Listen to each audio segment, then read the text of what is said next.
muy interesante que se llama Culturas Inclusivas. En esta mañana, creo que con Mari ya empezaron a trabajar. Son tres aspectos o conceptos fundamentales que queremos que se lleven de toda esta parte de gestión. Y está relacionada, uno, con la parte de políticas, que hablaron esta mañana con Mari, culturas inclusivas, que vamos a hablar el día de hoy. Y mañana en la mañana, Mari continúa con prácticas inclusivas. En la jornada de la tarde conmigo vamos a tener un taller práctico para que ustedes puedan incorporar todos estos conceptos alrededor de culturas, prácticas y políticas inclusivas, ¿vale? Entonces vamos a empezar.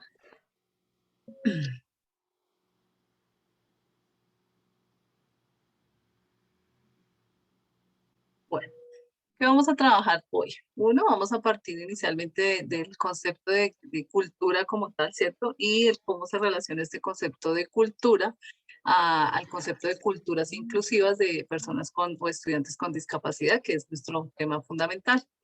Luego abordaremos la toma de conciencia, que es un concepto súper importante que debemos trabajar en los colegios, en todas nuestras comunidades educativas, con todos nuestros entes que participan, desde los profes, los directivos, secretarios, personas del aseo, vigilantes, padres de familia, estudiantes con discapacidad y el resto de los demás niños. Es algo que debemos promover y no solo es de un momento, sino es todo el tiempo que debemos estar trabajando esta toma de conciencia de toda la comunidad educativa.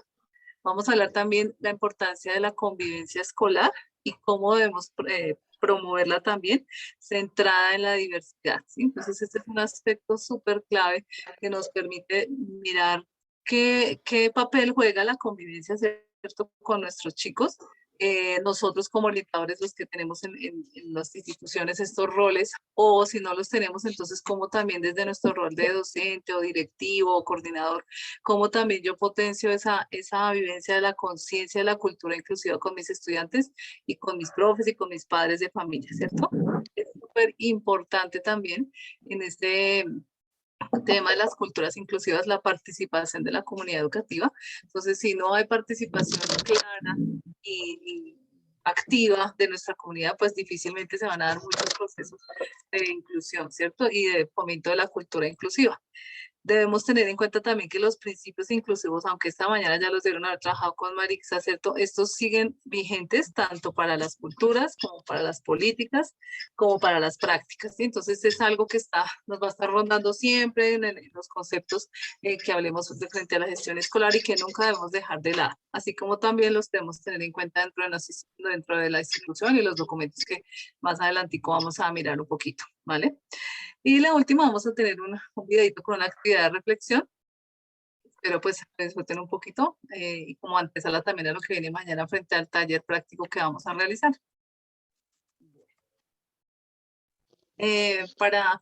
Para partir de este concepto de culturas inclusivas debemos primero remitirnos a qué es cultura, ¿cierto? Entonces, esta definición que les traigo acá la dio la UNESCO en 1982 en la Conferencia Mundial sobre las Políticas Culturales, ¿sí? Entonces, ellos hablan de que cultura es el conjunto de los rasgos distintivos, espirituales y materiales, intelectuales y afectivos que caracterizan una sociedad o un grupo social, ¿sí? O un grupo social.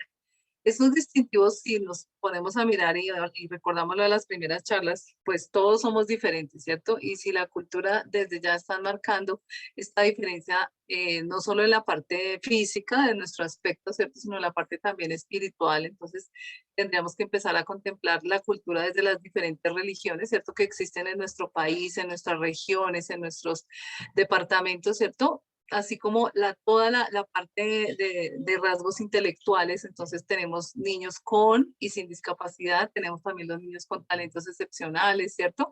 O los superdotados, ¿cierto? También tenemos dentro de nuestra cultura que concebir toda la parte afectiva y toda esa carga emocional con la que viene mucha parte de nuestra cultura y de nuestras generaciones, ¿cierto? Entonces, de pronto, si nos remitimos a tiempos antes, la situación tanto económica como cultural, como afectiva, afectiva era muy diferente a lo que se están viviendo ahora los niños, ¿cierto? Entonces, esta pandemia por lo menos ya ha marcado una parte afectiva súper importante en nuestros estudiantes que hace parte de su cultura y de por sí ya los hace distintos, ¿cierto?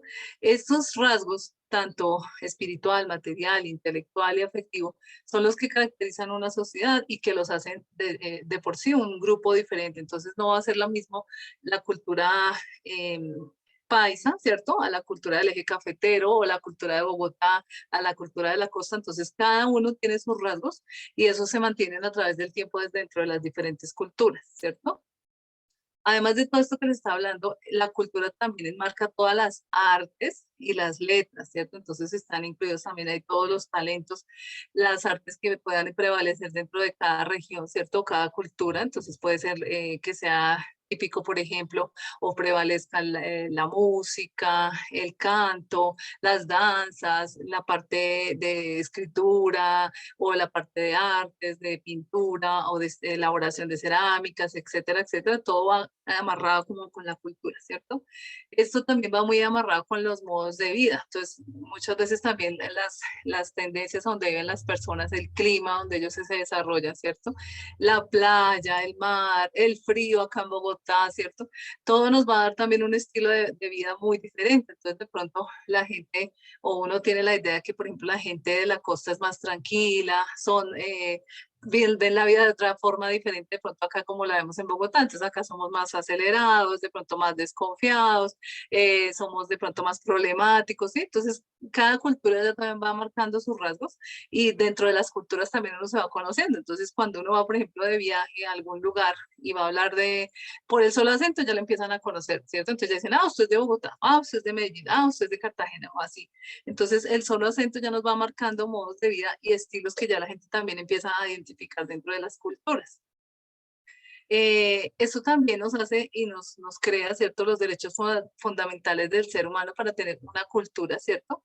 Y nos da también la capacidad de tener un sistema de valores, ¿cierto? Entonces, esto en nuestros contextos educativos es sumamente importante porque es a través de esos valores como yo voy a formar a mis niños, ¿cierto? Y mucho de lo que yo piense, lo que yo haga, lo que yo sienta o lo que yo actúe, se va a reflejar en quiénes, pues en mis estudiantes que son los que yo estoy formando. Y la cultura es algo que se transmite también de generación en generación. Entonces, si yo no tengo valores adecuados, por ejemplo, muy seguramente le va a trasladar ese tipo de creencias, de formación, de ideas a mis estudiantes y con eso es que ellos van a crecer y se van a formar y van a ser adultos, ¿cierto? Entonces, nosotros somos unos ejemplos y modelos muy importantes para seguir con nuestros chicos, ¿cierto? Y debemos pues estar muy atentos a esa parte de formación en valores, en las tradiciones, ¿cierto? Por ejemplo, cuando ustedes o en la costa realizan los carnavales, ¿cierto? Esto ya hace parte de su cultura los chicos se forman pensando en su carnaval, en el significado que tiene el carnaval para ustedes, para la época en que se celebra, o sea, todo gira alrededor de unas tradiciones, ¿cierto? Que son respetables, que son admirables, que son ya, han dado un vuelo, que no solo se han quedado en cada departamento, en cada ciudad, sino que también han trascendido a nivel mundial, ¿no? Entonces, por ejemplo, pasa como el Carnaval de Barranquilla, de Blancos y Negros, la Feria de Cali, ¿cierto?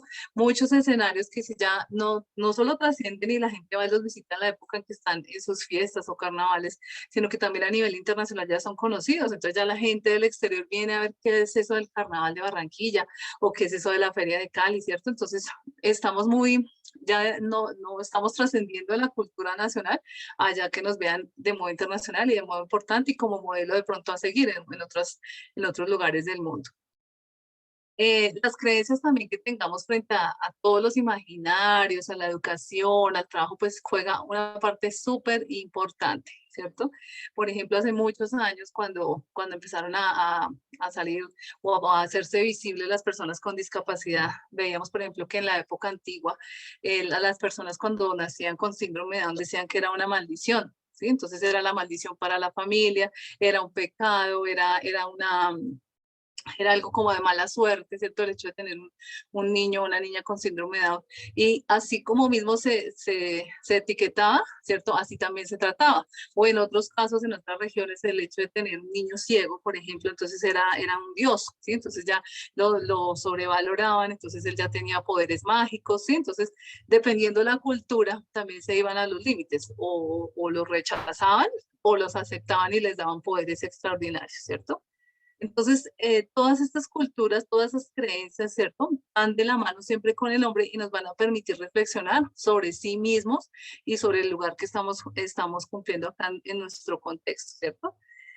Bueno, eh, aquí vemos pues la importancia que, que tenemos y que debemos dar específicamente nosotros como cultura y como seres humanos racionales que somos críticos y éticamente comprometidos, ¿cierto? Entonces, somos transmisores de cultura y cada uno es como un embajador, ¿cierto? De esa cultura, que si la podemos y la sabemos llevar bien, pues vamos a llevar a nuestros chicos, a nuestros estudiantes, a nuestros futuros egresados muy lejos, ¿cierto? Pero si no, si de pronto cortamos las alas o les damos pocas expectativas, eh, como, como que no vemos un poquito más allá de lo que hay, ¿cierto?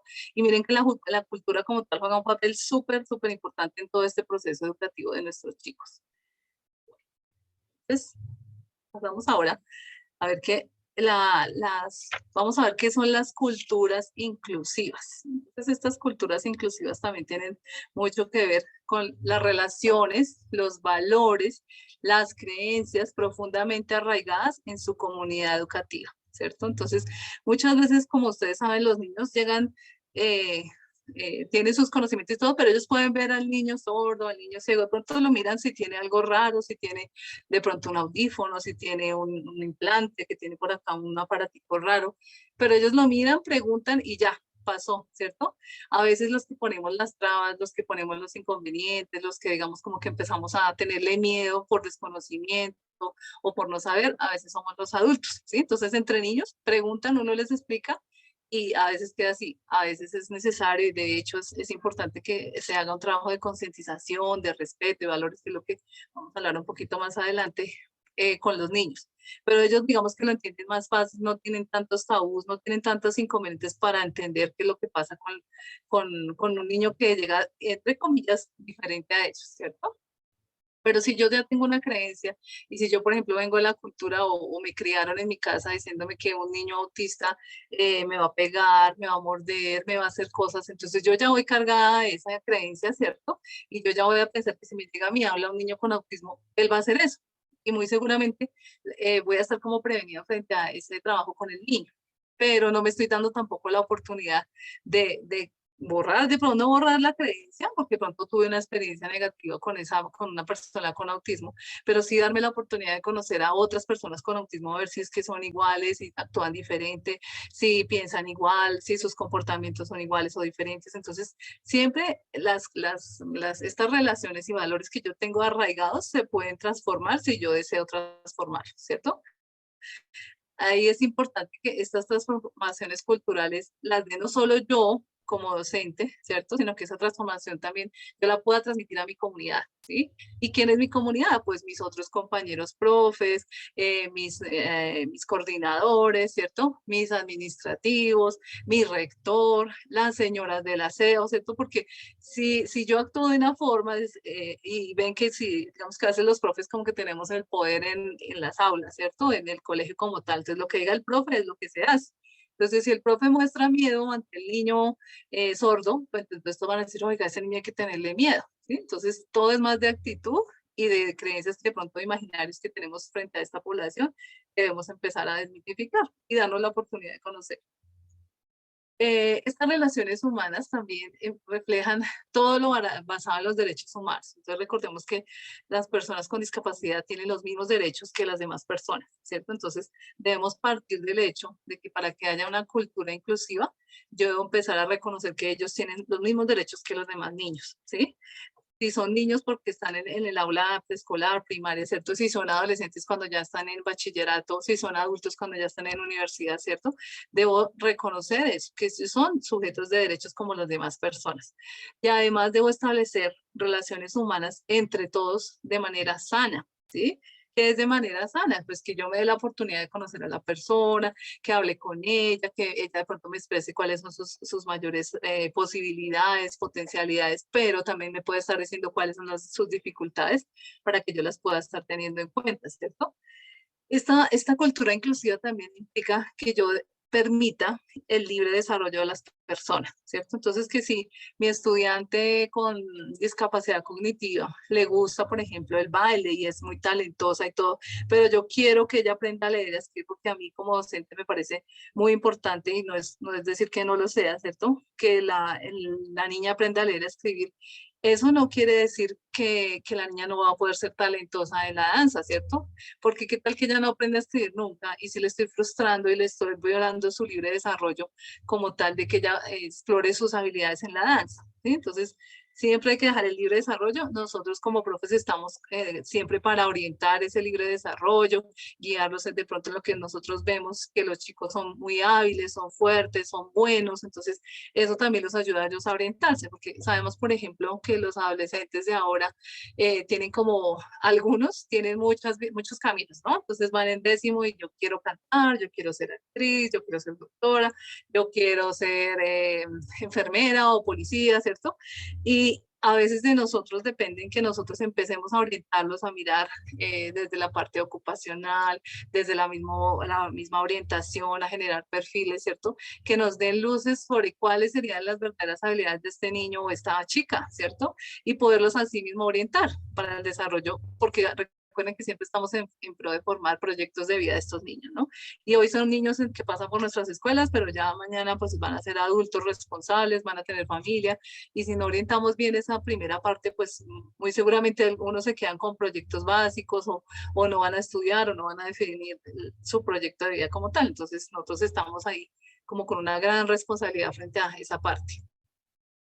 No debemos olvidar también, y súper importante, los valores, las creencias, los saberes de los diferentes grupos sociales y étnicos.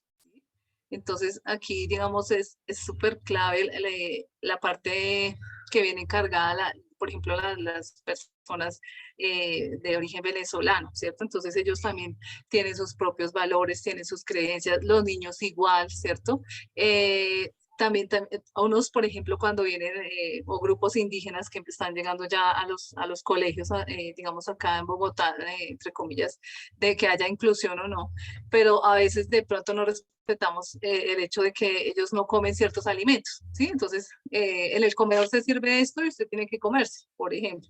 Entonces, muchos niños chocan con esa parte de que en su casa o en su cultura les han dicho, no, usted no come esto por diferentes motivos, ¿cierto? Cada uno tiene sus creencias, bueno, sus modelos a seguir y no podemos como docentes tampoco llegar a romper o a chocar frente a ese bagaje, esa historia, ese camino que tienen todos estos niños, ¿cierto? Porque hace parte de su cultura y la cultura se respeta. No estamos acá para violar culturas ni para imponer nuestra cultura con ellos, sino por el contrario, pues debemos respetarla, podemos ser amigos de ellos, ¿cierto? Qué chévere sería, por ejemplo, que los chicos que tenemos ahora, muchos por este lado de Venezuela, ellos nos compartan, por ejemplo, cuál es su vivencia frente a las matemáticas, cómo les enseñan matemáticas o a resolver problemas allá, o cómo les enseñan la división, o cómo viven ellos, por ejemplo, el conflicto que están viviendo de su recesión económica, ¿sí? Y sería interesante escuchar esa voz de estos chicos, ¿cierto? Y mirar ellos qué tienen que decir desde su cotidianidad, desde su experiencia, desde su mismo saber, cómo ellos nos pueden aportar, no solo a nosotros como profes, sino a los demás niños también para que vean que existen otras realidades, ¿cierto? Y a veces como que nosotros nos dedicamos a dictar nuestras cátedras, entonces decimos, bueno, vamos a trabajar hoy es, no sé, la conquista, los de sociales. Y echamos pues nuestro discurso de la conquista, ¿cierto? Pero a veces miramos si hay niños venezolanos o de otra nacionalidad o hay indígenas qué chévere sería, bueno, ¿tú cómo compartes o cómo conoces ese concepto de la conquista? Para ti, ¿qué es desde tu tribu indígena, por ejemplo? ¿Cómo la concibes? ¿Qué dice, por ejemplo, de tu cacique que está allá en tu cultura? ¿No? ¿Hay algún micrófono abierto? Ya, se va. Entonces es súper importante no olvidarnos todos esos valores, creencias, saberes que tienen nuestros grupos, diferentes grupos que asisten a nuestras aulas, ¿cierto? Y no olvidarlos también y respetarlos. Hay un concepto que es súper clave en esta parte de las culturas inclusivas y que si queremos de verdad llegar a tener una verdadera cultura inclusiva dentro de nuestros colegios, es importante hacer un trabajo de toma de conciencia. ¿Qué es esa toma de conciencia? Es la forma en la cual una persona, comunidad y sociedad piensa respecto a un grupo social en específico. Suele orientar su forma de actuar. ¿Sí? Entonces, por ejemplo, en nuestras aulas no es tan común, por ejemplo, ver un niño ciego, ¿cierto? No es tan común ver un niño sordo. De pronto ahora que después de que sale el decreto 1421, empiezan a llegar este tipo de población a nuestras comunidades educativas, ¿cierto? Y mucho como los niños actúan es como ellos o han tenido la experiencia de pronto con otros niños de esa misma discapacidad dentro de su familia, en su barrio, en su contexto de amigos, ¿cierto? Que de pronto les permite tener otro tipo de conciencia frente a la discapacidad. Pero los niños que nunca lo han tenido, ¿cierto? Que suele pasar mucho, entonces pueden tener otra visión diferente. Entonces, o se van eso es como dos caminos. Una, a que la reconozca y lo respete, ¿cierto? Otra, a que lo maltrate, le trate mal, le haga cosas feas, ¿cierto? Porque pues él cree que él está como en el sistema de indefensión, entonces yo puedo hacer lo que yo quiera, ¿cierto? O la otra es que yo me doy la oportunidad de conocerlo, aprender de él, ¿cierto? Y mirar el que me puede enseñar a mí. Y todo eso, ¿de qué depende más que nada? Pues del trabajo que se haga dentro de los colegios, ¿sí? La toma de conciencia que se haga con los estudiantes, con las familias, con los otros profes, con las personas de servicios generales, con los administrativos, con todo el personal de la comunidad educativa es necesario hacer esta toma de conciencia, ¿sí? ¿Para qué? Para que ellos, uno, en primera instancia, reconozcan a esa persona con discapacidad que llegó a nuestro contexto, ¿cierto? Que sepan que es una persona que tiene derechos, que tiene unas necesidades de pronto diferentes a las que todos tenemos, ¿cierto? Pero que es una persona que tiene los mismos derechos que los demás niños, que tienen que ser atendidos dentro de la escuela.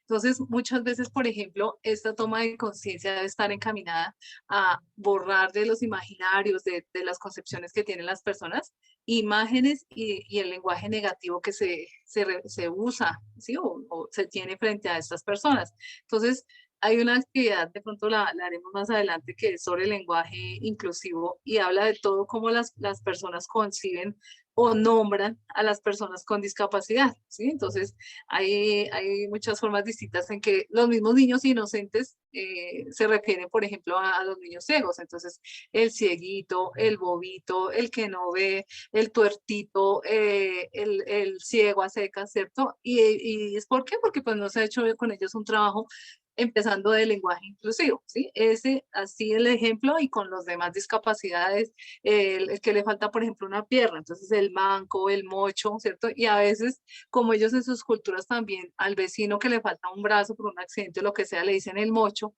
entonces ellos asocian que si a ese señor se le dice mocho y si en mi escuela hay un niño que no tiene un brazo o que no le sirve, pues yo ya llego a decirle el mocho, ¿sí? Pero pueda que no sea de mala intención, sino pues como así le hablan en mi contexto, pues yo también lo relaciono y lo estoy aplicando, ¿sí? Entonces, debemos empezar a trabajar esa parte del lenguaje inclusivo que es súper clave en la toma de conciencia de las culturas inclusivas.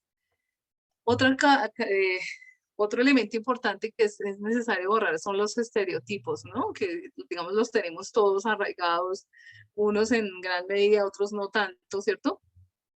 Pero son imaginarios también que nos hemos creado frente a esta población con discapacidad. Entonces, ¿cómo quitamos un estereotipo? Pues dándonos la oportunidad de conocer, ¿cierto? Viviendo muchas veces un tipo de experiencia parecida, o algo como lo que hicimos cuando ustedes intentaron escribir los nombres por ejemplo, con la boca, ¿recuerdan? Entonces esa es una toma de conciencia en la medida que yo me pongo en los zapatos de la otra persona y miro qué es lo que pasa por un minuto en esa persona, ¿sí? Pero lo que hablábamos siempre, esa toma de conciencia en las personas con discapacidad está todo el tiempo, o sea, ellos no tienen que hacer conciencia porque ellos viven con esa situación a diario. Otra cosa importantísima que tenemos que trabajar con la toma de conciencia es eliminar esos estigmas con raíces históricas, ¿sí? Entonces, es bueno que las personas lo conozcan, ¿cierto? De hecho, me parece importante que los niños, por ejemplo, sepan qué hacían con las personas con discapacidad hace muchos, muchos años en la prehistoria. Entonces, a muchos los agarraban a piedra, les pegaban, los quemaban, ¿cierto? Y todo ese concepto y ese tratamiento fue evolucionando. ¿Pero por qué evolucionó? Porque la gente empezó a darse cuenta que las personas con discapacidad también tenían que aportar. Entonces, por ejemplo, empezaron a ver que las personas sordas eran muy buenas en la música, por ejemplo, ¿sí? Entonces, ay, este es bueno en la música, entonces no lo matemos todavía, ¿sí? Sino miremos qué podemos hacer con él. Entonces empezaron también los derechos humanos, los maestros también de educación especial, a empezar como a rescatar estas personas, a mirar qué podían ellos aportar a la sociedad y los que, digamos, no podían, entre comillas, aportar, sino tenían que ser tenidos en cuenta, como era el síndrome de Down, que no, de pronto ellos no podían expresar sus potencialidades tan libremente por sus dificultades de lenguaje y demás, ¿cierto? Pero que sí eran muy hábiles, por ejemplo, en la parte social, en la parte de relaciones humanas, en la parte del baile, en la parte de música, y eso era que lo que los teníamos que dejar ver al mundo, ¿cierto? Que estas personas también tienen algo que decir y tenemos que luchar para que Yo, se Valencia, ahí ya ves, y este es el tuyo. ¿Cuánto es aquí? Otra es importante que existe la relación con incapacidad, ¿cierto? Una persona con discapacidad no quiere decir que sea incapacitada, ¿sí? Debe ser claro eso, porque muchas veces, y acá como me está diciendo la profe Úrsula, las familias lo es, ¿cierto? A veces las familias incapacitamos a nuestros propios hijos porque tienen una discapacidad o porque desconocemos o por los mismos casos que ustedes han comentado. Acá me dice la profe Úrsula, las familias los escondían, los metían en un cuarto y no los dejaban ver. Antes ya no, sí, afortunadamente eso era antes, ya esas ideas han evolucionado, pero igual todavía siguen algunos escondiditos por ahí, no muchos, pero sí siguen. Y nuestra tarea es seguirlos reconociendo, ¿cierto? Y esa incapacidad que queremos, o que a veces la gente nos quiere vender, la sociedad, ¿cierto? De que las personas con discapacidad son incapaces, eso debemos borrarlo de nuestras mentes, ¿sí? Sabemos que hay muchas personas con discapacidad muy talentosas, ¿cierto? Tenemos al científico Hawkins, tenemos a cantantes famosos, tenemos artistas, ¿cierto? Tenemos a Andrea Bocelli, que es invidente, tenemos de síndrome de Down muchas diseñadoras de modas que ya, digamos, han logrado reivindicarse, han logrado ser reconocidas dentro de su arte y ellas han permitido que la discapacidad, el síndrome de Down, por ejemplo, empiece a tener otra cabida diferente a la que de pronto estábamos antes acostumbradas, ¿cierto? Entonces, eso nos permite ver que hay otros caminos, ¿cierto? Entonces, que estas personas pueden seguir de acuerdo a sus gustos, a sus potencialidades y a sus experiencias. Y otra que es necesario hacer en la toma de conciencia es trabajar las dinámicas de discriminación, ¿cierto? Estas dinámicas de discriminación son varios juegos, actividades que se proponen para precisamente eso, que la persona, los que estén participando en esa toma de conciencia, hagan un trabajo más que de ir a hacer el juego, participar, yo de verdad ponerme en el lugar del otro y pensar, ¿qué estoy haciendo yo para integrar, para incluir a esta persona con discapacidad? Yo de verdad estoy colaborando o estoy siendo una traba para esa persona, ¿cierto? Entonces, es compleja la situación, digamos, en la medida que si no tenemos esta toma de conciencia, no la trabajamos fuertemente dentro de los colegios, pues no va a haber una sensibilización también de toda la comunidad y no va a haber respeto y aceptación frente a las personas con discapacidad. Dentro de las Naciones Unidas en el 2006 se habla de que la toma de conciencia es una estrategia fundamental para cambiar esas percepciones. Entonces, tomas de conciencia hay muchas actividades, hay muchas estrategias para lograrlos, pero ¿qué es lo que debemos siempre luchar con esa toma de conciencia? Uno, que sensibilicemos a la sociedad, ¿sí? Si sensibilizamos a la sociedad, pueda que no entiendan de pronto del todo la situación de la persona con discapacidad, pero sí ya voy a reconocer que esa persona es diferente, que esa persona tiene unas necesidades diferentes que yo, de mí depende si le colaboro o se las hago más difíciles a esa persona, ¿cierto? Entonces, es a veces también mirar y poner a la persona, por ejemplo, de que cuando yo estoy haciendo una actividad o una toma de conciencia, que quiero, por ejemplo, trabajar la parte sensorial, ¿cierto? Entonces yo puedo inventar una actividad en que no use ni el oído, por ejemplo, o le hable en otro idioma, ¿cierto? Y yo ahí ya cuando yo veo que yo no puedo, que a mí me cuesta trabajo entender el mensaje, que no pude realizar o terminar la actividad que estaba haciendo, pues ahí yo ya estoy haciendo una toma de conciencia y estoy sensibilizándome a mí mismo, parto de mí, ¿sí? Si yo parto de mí y estoy sensible ante la sociedad, ante los niños que me tienen, yo puedo empezar a sensibilizar a los otros, ¿cierto? Pero yo no puedo sensibilizar a los niños si yo todavía no tengo una toma de conciencia adecuada, ¿cierto? Entonces eso es clave en este proceso. Debemos fomentar también el respeto de los derechos, ¿sí? Entonces, muchas veces los niños no conocen sus derechos, ¿sí? O los papás, o hasta los mismos profes de pronto desconocen algunos derechos que existen. Entonces, es importante que desde nuestras diferentes cátedras sociales, ética, valores, inclusive matemáticas, español, ¿cierto? Trabajemos en ese reconocimiento de los derechos. Y no solo que yo lo reconozca y que sepa que existen, sino que si yo sé que está el derecho a la educación, por ejemplo, ¿cierto? Entonces, que ese derecho a la educación, ¿qué me implica? A mí como persona con discapacidad y a mí como persona como que no tengo ninguna discapacidad, ¿sí? Y eso que implica también que yo sé que hay para mí, ¿cierto? Y también la sociedad qué me tiene que ofrecer, ¿cierto? Pero también debo, si yo ya reconozco y sé que, por ejemplo, debo respetar a mis compañeros y debo dejarles hablar, por ejemplo, el niño que ya conoce y ve que el amiguito está interrumpiendo, pues él ya le va a decir al otro, oye, tú estás violando el derecho a la comunicación de mi amigo porque tú no lo dejas hablar. ¿Sí? O lo está agrediendo verbalmente o le está haciendo bullying. Entonces, ellos ya empiezan a tener conciencia de esos derechos y a hacerlo respetar con sus compañeros, que eso es una parte súper importante. Y si ellos lo manejan a su lenguaje, obviamente nosotros no podemos cuando hablamos de derechos, pues irnos con lenguajes muy estructurales y especializados, porque pues los niños pequeñitos no lo van a entender. Entonces hay muchos juegos, hay muchas herramientas de imágenes, de cuentos, de audio, ¿cierto? Que nos pueden servir para trabajar esta parte de los derechos con los estudiantes. Debemos también respetar la dignidad. ¿Mm? Entonces, todas las personas merecen respeto, ¿cierto? Tenga o no discapacidad, tenga o no síndrome de Down, todos merecemos respeto. Y el respeto no lo tiene solamente el que tiene la discapacidad, sino todo su contexto alrededor, ¿cierto? Si yo puedo ser, y debo de hecho educar a los niños que sean facilitadores de ese respeto a la dignidad y no sean los que entorpezcan ese proceso frente al respeto con los demás compañeritos o entre los mismos docentes, ¿cierto? Derrumbar los estereotipos que ya hablábamos, reconocer que estas personas tienen capacidades, ¿sí? Entonces, si yo no las sé, no quieren decir que no existan, ¿cierto? Es como todo, si yo no sé, no puedo decir es que no estaba o es que no existía o no lo tenía. Entonces, ese reconocer las capacidades es una invitación directa a los profes a que se tomen el tiempo de hablar, conocer a los niños, preguntarle a sus familias, ¿cierto?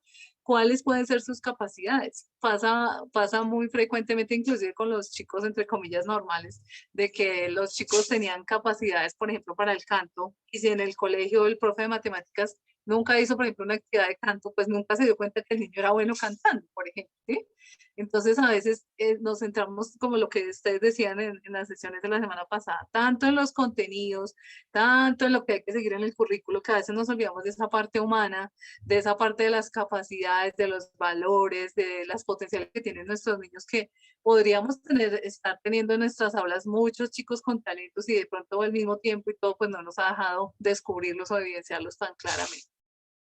Y la última, pues frente a la toma de conciencia, es que si nosotros tenemos niños, niñas, adolescentes con una toma de conciencia estructurada y clave frente a estas culturas inclusivas, pues todos estos niños también van a poder aportar en cierta forma a nuestra sociedad, ¿cierto? Hoy son niños, pero ellos van a crecer, van a formar sus carreras, se van a especializar y ellos también van a tener que decir, ¿cierto? Si tuvieron una experiencia con inclusión dentro de cada salón, eso los marca a ellos mucho, ¿sí? Pero de nosotros depende también que sea una marca positiva o una marca negativa o que pase inadvertida y no pasó nada, ¿cierto? El niño pasó con el niño sordo todo el año y no ni siquiera lo tuvo en cuenta, ¿cierto?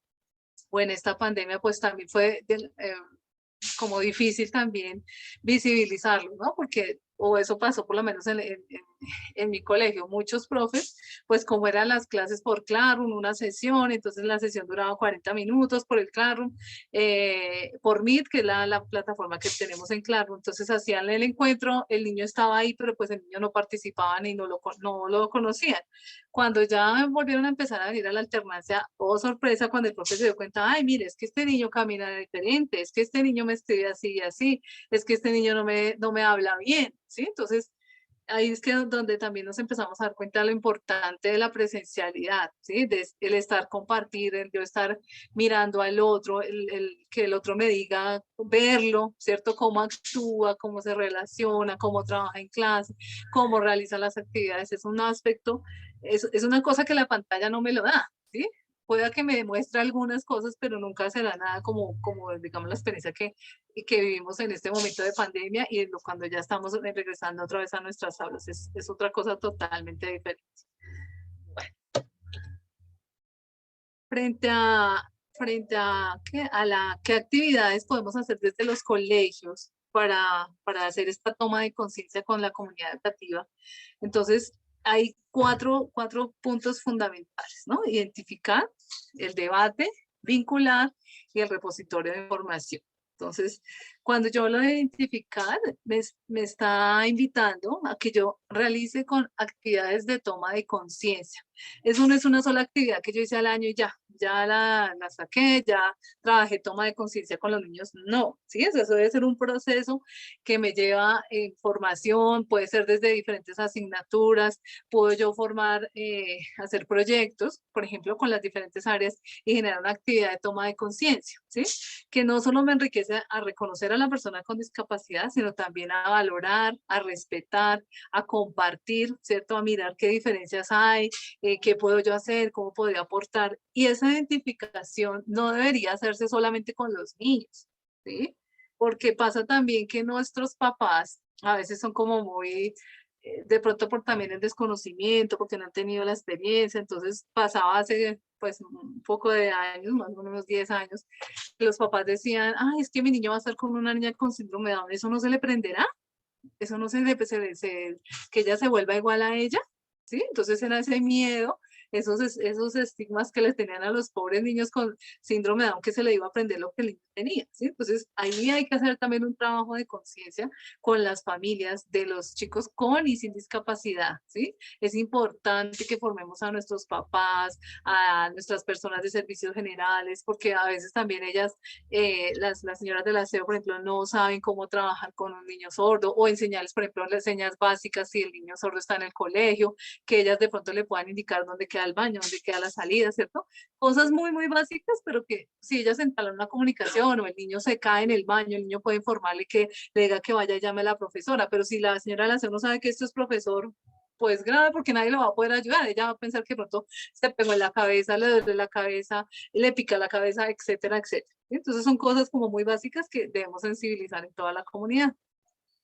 Esta identificación de la toma de conciencia, pues debe ser una participación de todos los estudiantes, ¿sí? Entonces, cuando yo hago conciencia, la conciencia, vuelvo y repito, no es solo para la persona con discapacidad, sino debe ser para todos los chicos, ¿sí? Todos los que rodean al niño, todos los cursos, así no tenga yo estudiantes con discapacidad en tercero, por ejemplo, ¿cierto? Pero resulta que en mi colegio y en el nivel tercero hay 2 niños, entonces es importante que yo trabaje con el nivel tercero, por ejemplo, el síndrome de Down, porque hay 2 niños con síndrome de Down. Entonces, voy a trabajar al nivel de los niños con un lenguaje muy claro, con unas imágenes, con unos videos, con unas actividades que me permitan en ellos tomar esa conciencia, ¿cierto? Respetar la diferencia, que si mi amiguito no está en mi salón, él sí me lo puedo encontrar en el parque, en la hora del descanso, y yo puedo compartir con él si me dan la oportunidad y si sé cómo puedo trabajar con él, ¿cierto? Entonces, esa debe ser con toda la comunidad y con todos los chicos en esa parte. Otro elemento fundamental es el debate, ¿sí? Este debate también me permite construir, ¿sí? ¿Cómo construyo yo? Pues a través de las diferentes percepciones que se dan en un debate, a través de las diferentes ideas. No es que yo voy a poner en debate o en una situación de discusión y todos piensen lo mismo. Pues ahí sí sería como complejo porque no va a haber debate. Si todo el mundo está de acuerdo, pues no va a haber diferentes percepciones. Entonces la idea del debate es que yo pudiera, por ejemplo, invitar diferentes personas o poner diferentes estudiantes de diferentes niveles, poner al estudiante con discapacidad también ahí. Él también tiene que decir, siento, frente a esta toma de conciencia y darme esa oportunidad de saber qué es lo que ellos están pensando.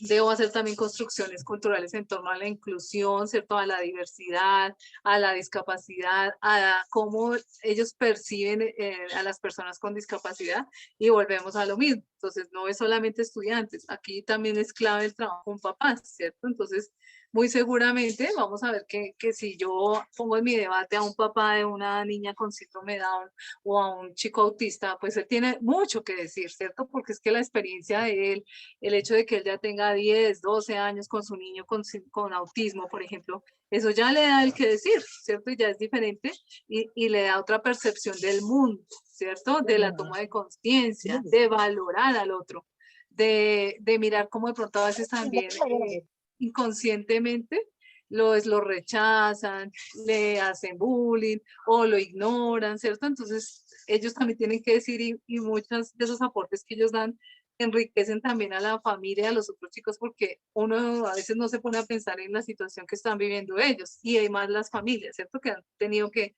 o es una lucha a veces diaria con sus chicos frente a la aceptación, a que los reciban en los colegios, a que les hagan los ajustes, a que les hagan el PIAR y otras, pues todo lo que ellos requieren en la parte educativa.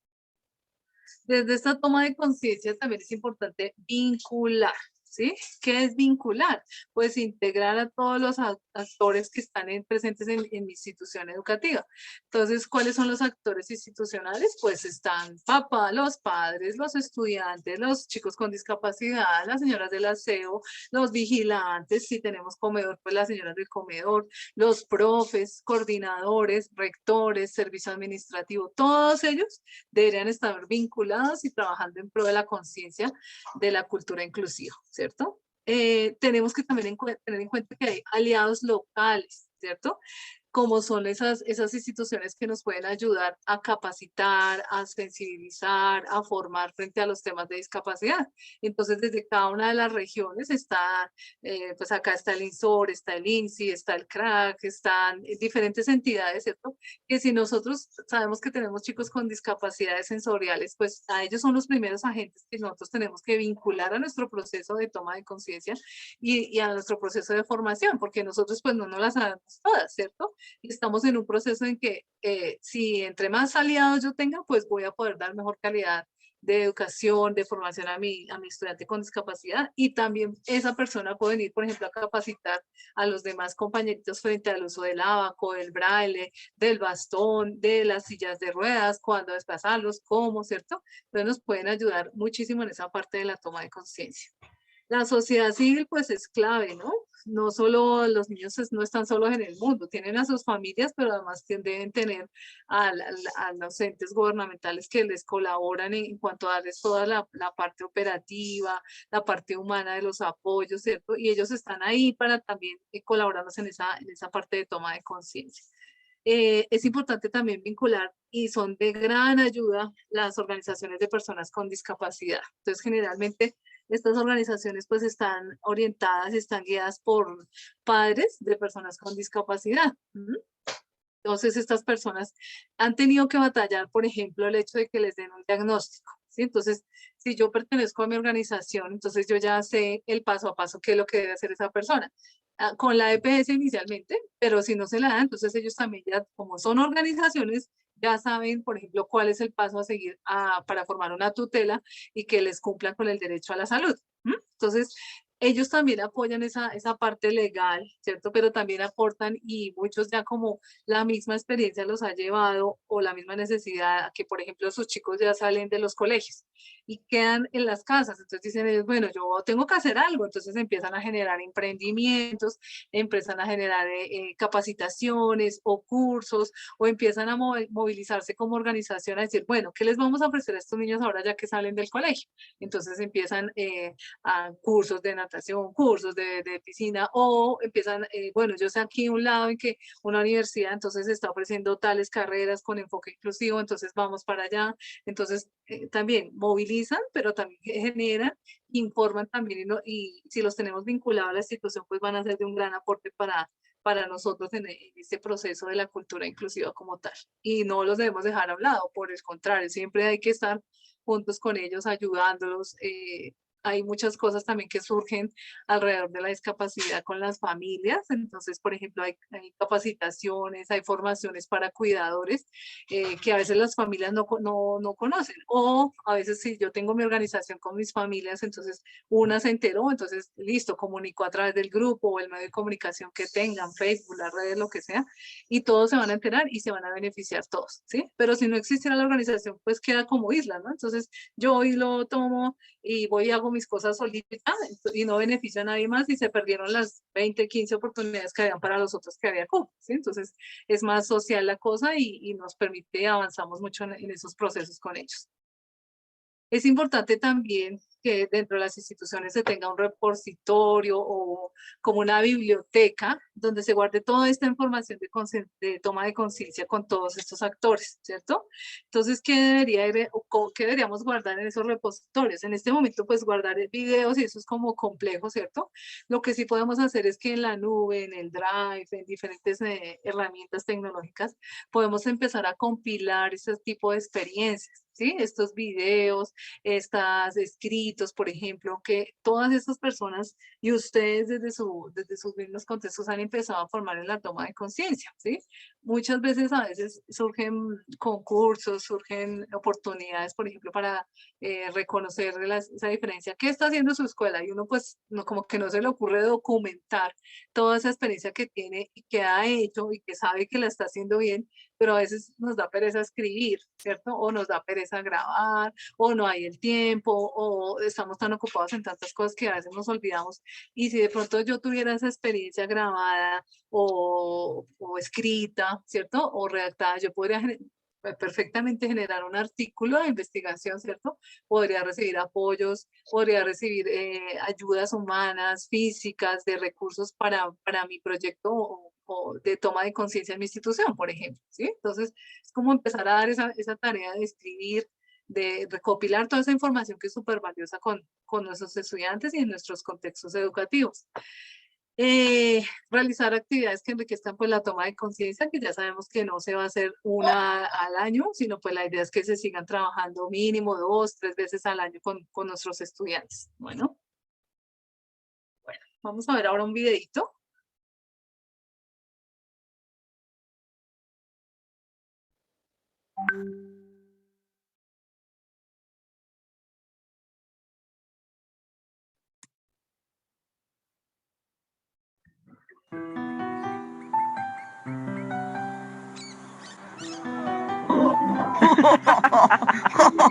¿De dónde sacaste esos zapatos? ¿Del zafacón?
¿Por qué las cosas tienen que ser así? No lo sé. No es justo. Sí, lo sé. No hay nada que podamos hacer. Yo no quiero estar así. Yo tampoco. Me gustaría ser como él. Quiero ser como él. Quiero ser como él. Quiero ser como él.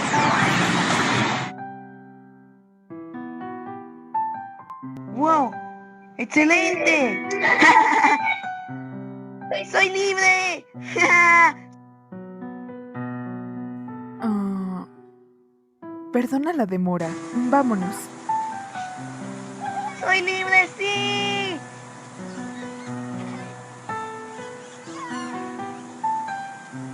¡Oh!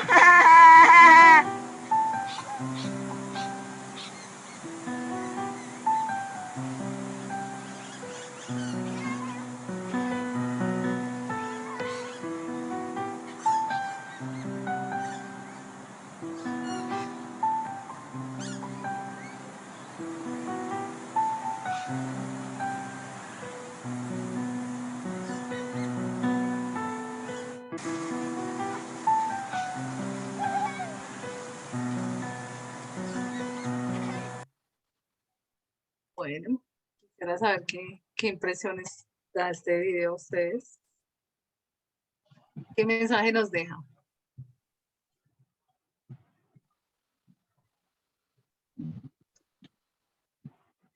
Claudia, Señor, buenas buenas tardes. tardes, ¿cómo estás? Bien, sí, señor. ¿Usted cómo está? La impresión, véemelo, qué bueno. Siempre debemos ser lo que somos y creer en nosotros. Me causó risa porque, risa para mí, porque él quería ser diferente, pero no pensaba que el otro estaba sentado allí, era porque era inválido. Y se le cumplió el deseo y el inválido se liberó y él quedó en la silla. Eso a veces cuando nosotros actuamos de esta manera, que queremos ser otra cosa, porque lo que tenemos no es suficiente o no es lo que debemos. Entonces queremos tener otras cosas, queremos ser otras personas y entonces llegamos al tinte como de la envidia. Entonces allí está la dificultad. Debemos aceptarnos nosotros primero, reconocer que tenemos dificultades, pero que también podemos salir adelante. No querer que las cosas nos cambien de la noche a la mañana, ni ahora para luego. Porque mira, se le cumplió un milagrito, pero quedó sentado en la silla en el lugar que tenía el otro. Ocupó el lugar del otro. Entonces, y el otro feliz, contento porque se liberó. Entonces, para mí, una impresión como que sí, que debemos reconocer y aceptar lo que somos. Y muchas veces no ser conformistas, pero sí, con lo que tenemos podemos llegar a ser otras personas. Muy bien, gracias, profe Melchor. ¿Qué se les ocurre que podríamos trabajar con este video con los chicos, niños y adolescentes? ¿Qué La podríamos autoestima, trabajar? la autoestima, valorar la autoestima. ¿Y qué otra cosa podríamos? ¿Será que se puede trabajar toma de conciencia? ¿Qué opinan ustedes?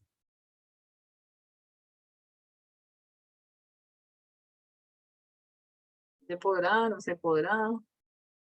Empatía. Dice acá la profe Tania, toma de conciencia, autoestima, autoaceptación, ¿cierto?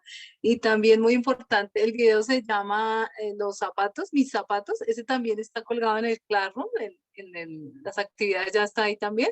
Yo hoy la hago visible, entonces ya esa la pueden tener ahí, la pueden descargar. Con este video también se hace un trabajo muy bonito con ellos antes de empezar a hacer una actividad de toma de conciencia, ¿sí? Entonces, el video nos llama también a que, bueno, lo que dice el profe Melchor, ¿cierto? Que también nos invita a mirar que si uno desea, hay varios mensajes que podemos trabajar desde el video. Uno, el poder de atracción o de los deseos, que si yo deseo algo, hipotéticamente se me podría cumplir, ¿cierto? Como es el caso del niño que deseó ser el otro, ¿cierto? Pero también en qué medida yo, si me pongo a pensar la situación del niño, entenderla de los dos niños, ¿no? Tanto como el que estaba en la discapacidad física como el que no tenía los zapatos, son condiciones de vida diferentes, ¿cierto?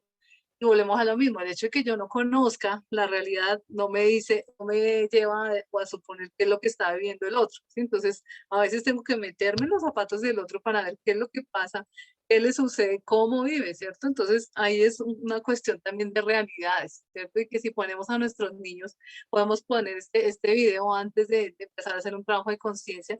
Yo hice un video con esta actividad.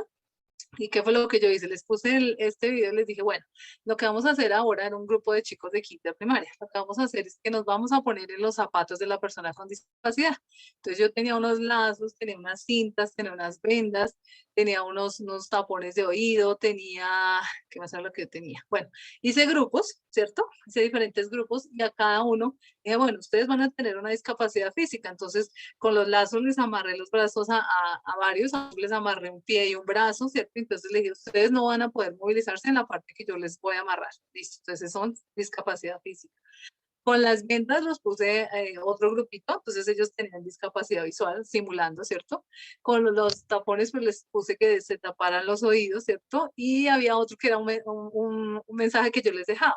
Entonces, ¿qué los puse a hacer? Los dividí en varias actividades, ¿cierto? Entonces, los repartí. Yo no dejé a todos los de discapacidad física a un lado, no, sino los mezclé. Entonces, cada grupo tenía uno de discapacidad física, uno entre comillas normal, otro con sus tapones, otro con la venda en los ojos, ¿cierto? Y les dije, bueno, vamos a hacer la siguiente actividad. Tienen que trabajar en equipo. Entonces, les daba yo un abaco abierto, que es así de fichita, entonces les dije, bueno, me lo van a organizar de tal forma. Esa era la primera actividad. La segunda, me van a armar un rompecabezas de esos de madera grandes. La tercera, van a escribir un texto cortico de cómo se están sintiendo la actividad. Y los dejé que trabajaran, ¿sí? Entonces empezamos a grabar esa actividad y muchos chicos, entonces, había muchas reacciones, ¿sí? Pero todos se trataron de meter en el cuento de su papel que tenían en ese momento. Oh sorpresa, cuando terminó la actividad, unos lloraron, otros estaban muy preocupados, afloraron un mundo de sensaciones con estos chicos que uno, o sea, era sorprendente ver todo, como decían, me decían, profe, es que yo nunca me imaginé que una persona ciega se pudiera sentir así de terrible, o que sentir esa impotencia, otros decían yo sentí miedo, otros decían eso es muy duro, eso yo no podría vivir así. Entonces en qué medida una simple actividad, ¿cierto? Y un momento en la vida que ellos tengan para compartir y disfrutar, ¿cierto? Porque hay que disfrutarse también la actividad. Para algunos fue sufrida, y a algunos no les gustó y se la quitaron la venda antes de tiempo, se desamarraron, pero por lo mismo, o sea, no es su condición de vida. Entonces es esa invitación también a que ellos se pongan en los zapatos del otro, vivan esa experiencia, ¿cierto? Y ellos viviéndola van a tener otra vida y otra concepción de la discapacidad, de su compañero que está con discapacidad, o muy seguramente cuando ellos crezcan les va a quedar en su memoria ese tipo de actividades, ¿sí? Que acuérdense que estamos formando no solo para nuestro colegio y la primaria o el bachillerato, sino estamos formando seres integrales para la vida, que es lo importante. Acá me dice la profe Elena, me dice sentimientos y emociones, valores, reconocernos y reconocer al otro con sus capacidades y dificultades. Sí, totalmente de acuerdo. La profe Valera dice habilidades sociales, asertividad, valores. Sí, totalmente de acuerdo, ¿cierto? Valores es súper clave en el trabajo con nuestros estudiantes y a veces nos ponemos dándoles la carreta o la teoría de los valores y que los valores son estos y estos y estos, pero si vamos a la práctica o a veces nunca vamos a la práctica con nuestros chicos y ellos se quedan con el concepto de valor, pero no saben a la hora de aplicarlo en su vida práctica, ¿no? Con sus compañeros, en su misma casa. Y más si en su casa no hay modelos o no hay valores así como muy presentes, entonces también empieza a dificultar un poco esa tarea de vivir con los valores y saber para qué sirven y cuáles son y cómo expreso yo mis valores y cómo hago también que se respeten esos valores. El profe acá, Amedi, dice, es muy importante trabajar con niños y jóvenes el respeto por las diferencias. El video es un buen insumo para ello. Recuerden que el video ya lo tienen en el Classroom.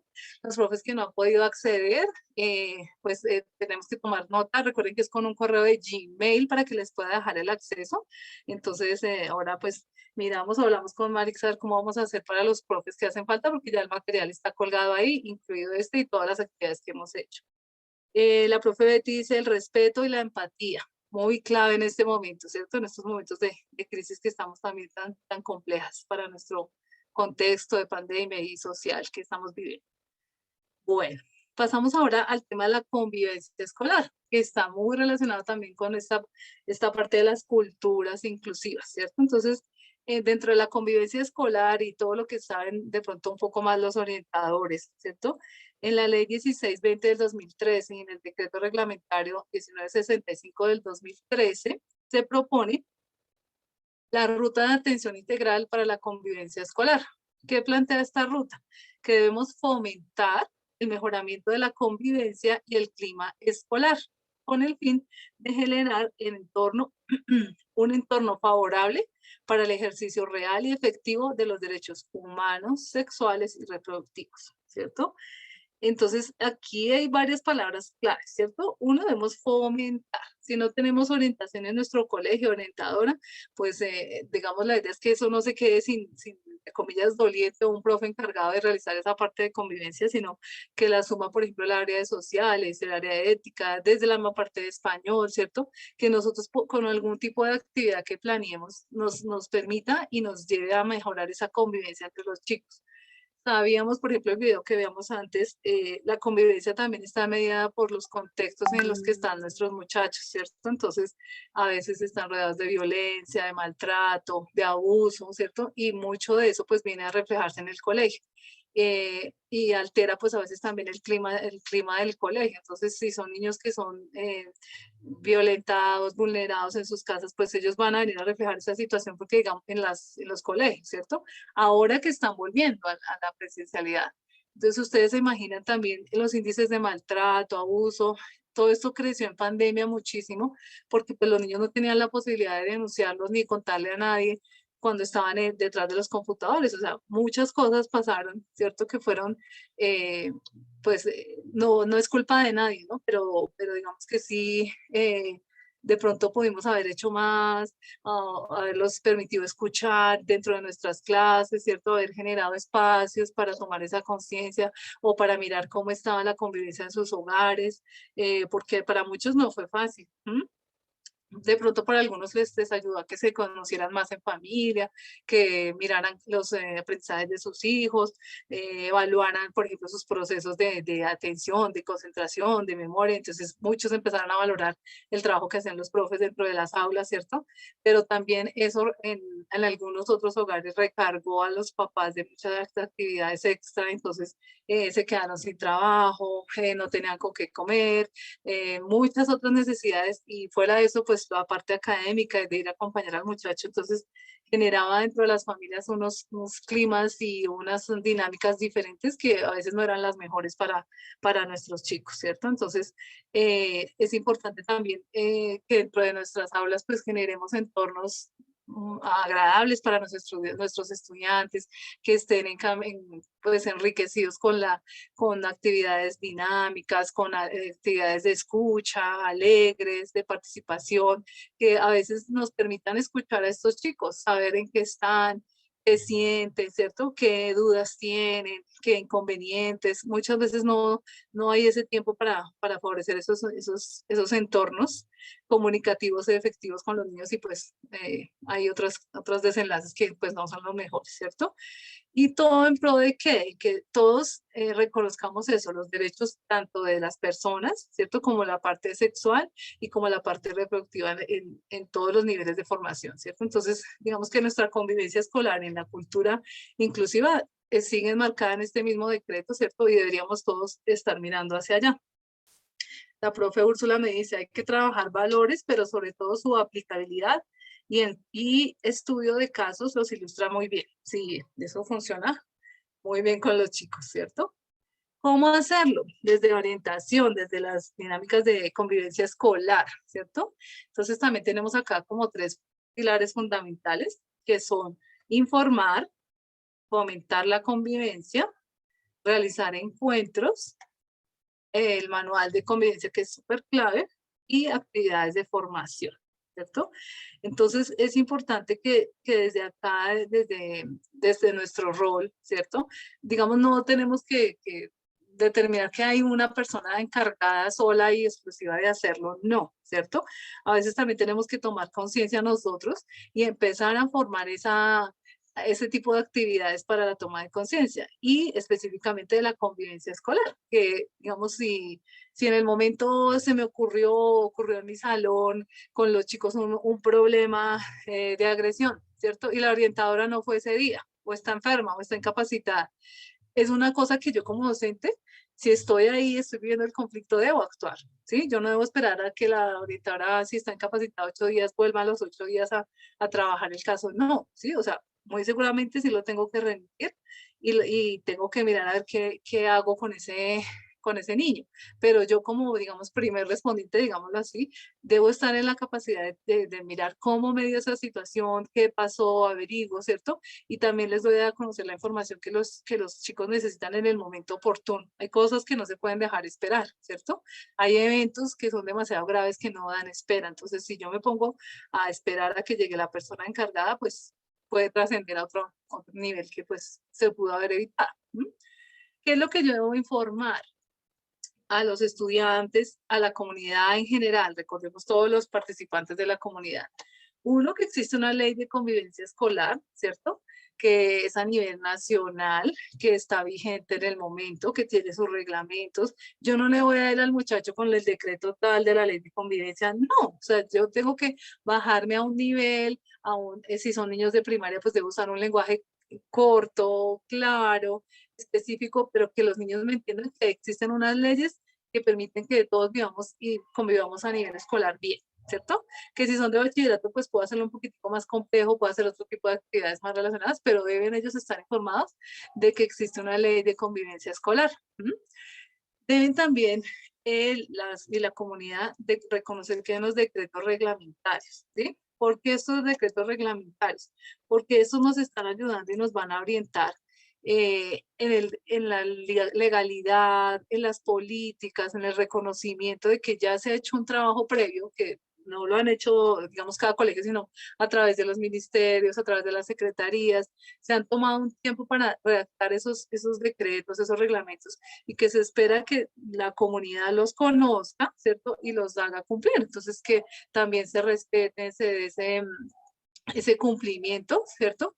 Y así no lo sepan al pie de la letra que es el decreto tal del año tal, no, pero que si yo sé que, por ejemplo, hay en el decreto reglamentario algo que me habla de la comunicación asertiva y que la comunicación asertiva es que yo debo estar relacionándome con mis compañeros de manera adecuada, con palabras adecuadas, que no debo estarlos hiriendo, golpeando, etcétera, etcétera. Entonces, ellos van a reconocer que existe algo para la convivencia y que si yo lo aplico, que si yo lo conozco, pues va a funcionar y van a haber buenas relaciones dentro de mi colegio. ¿Mm?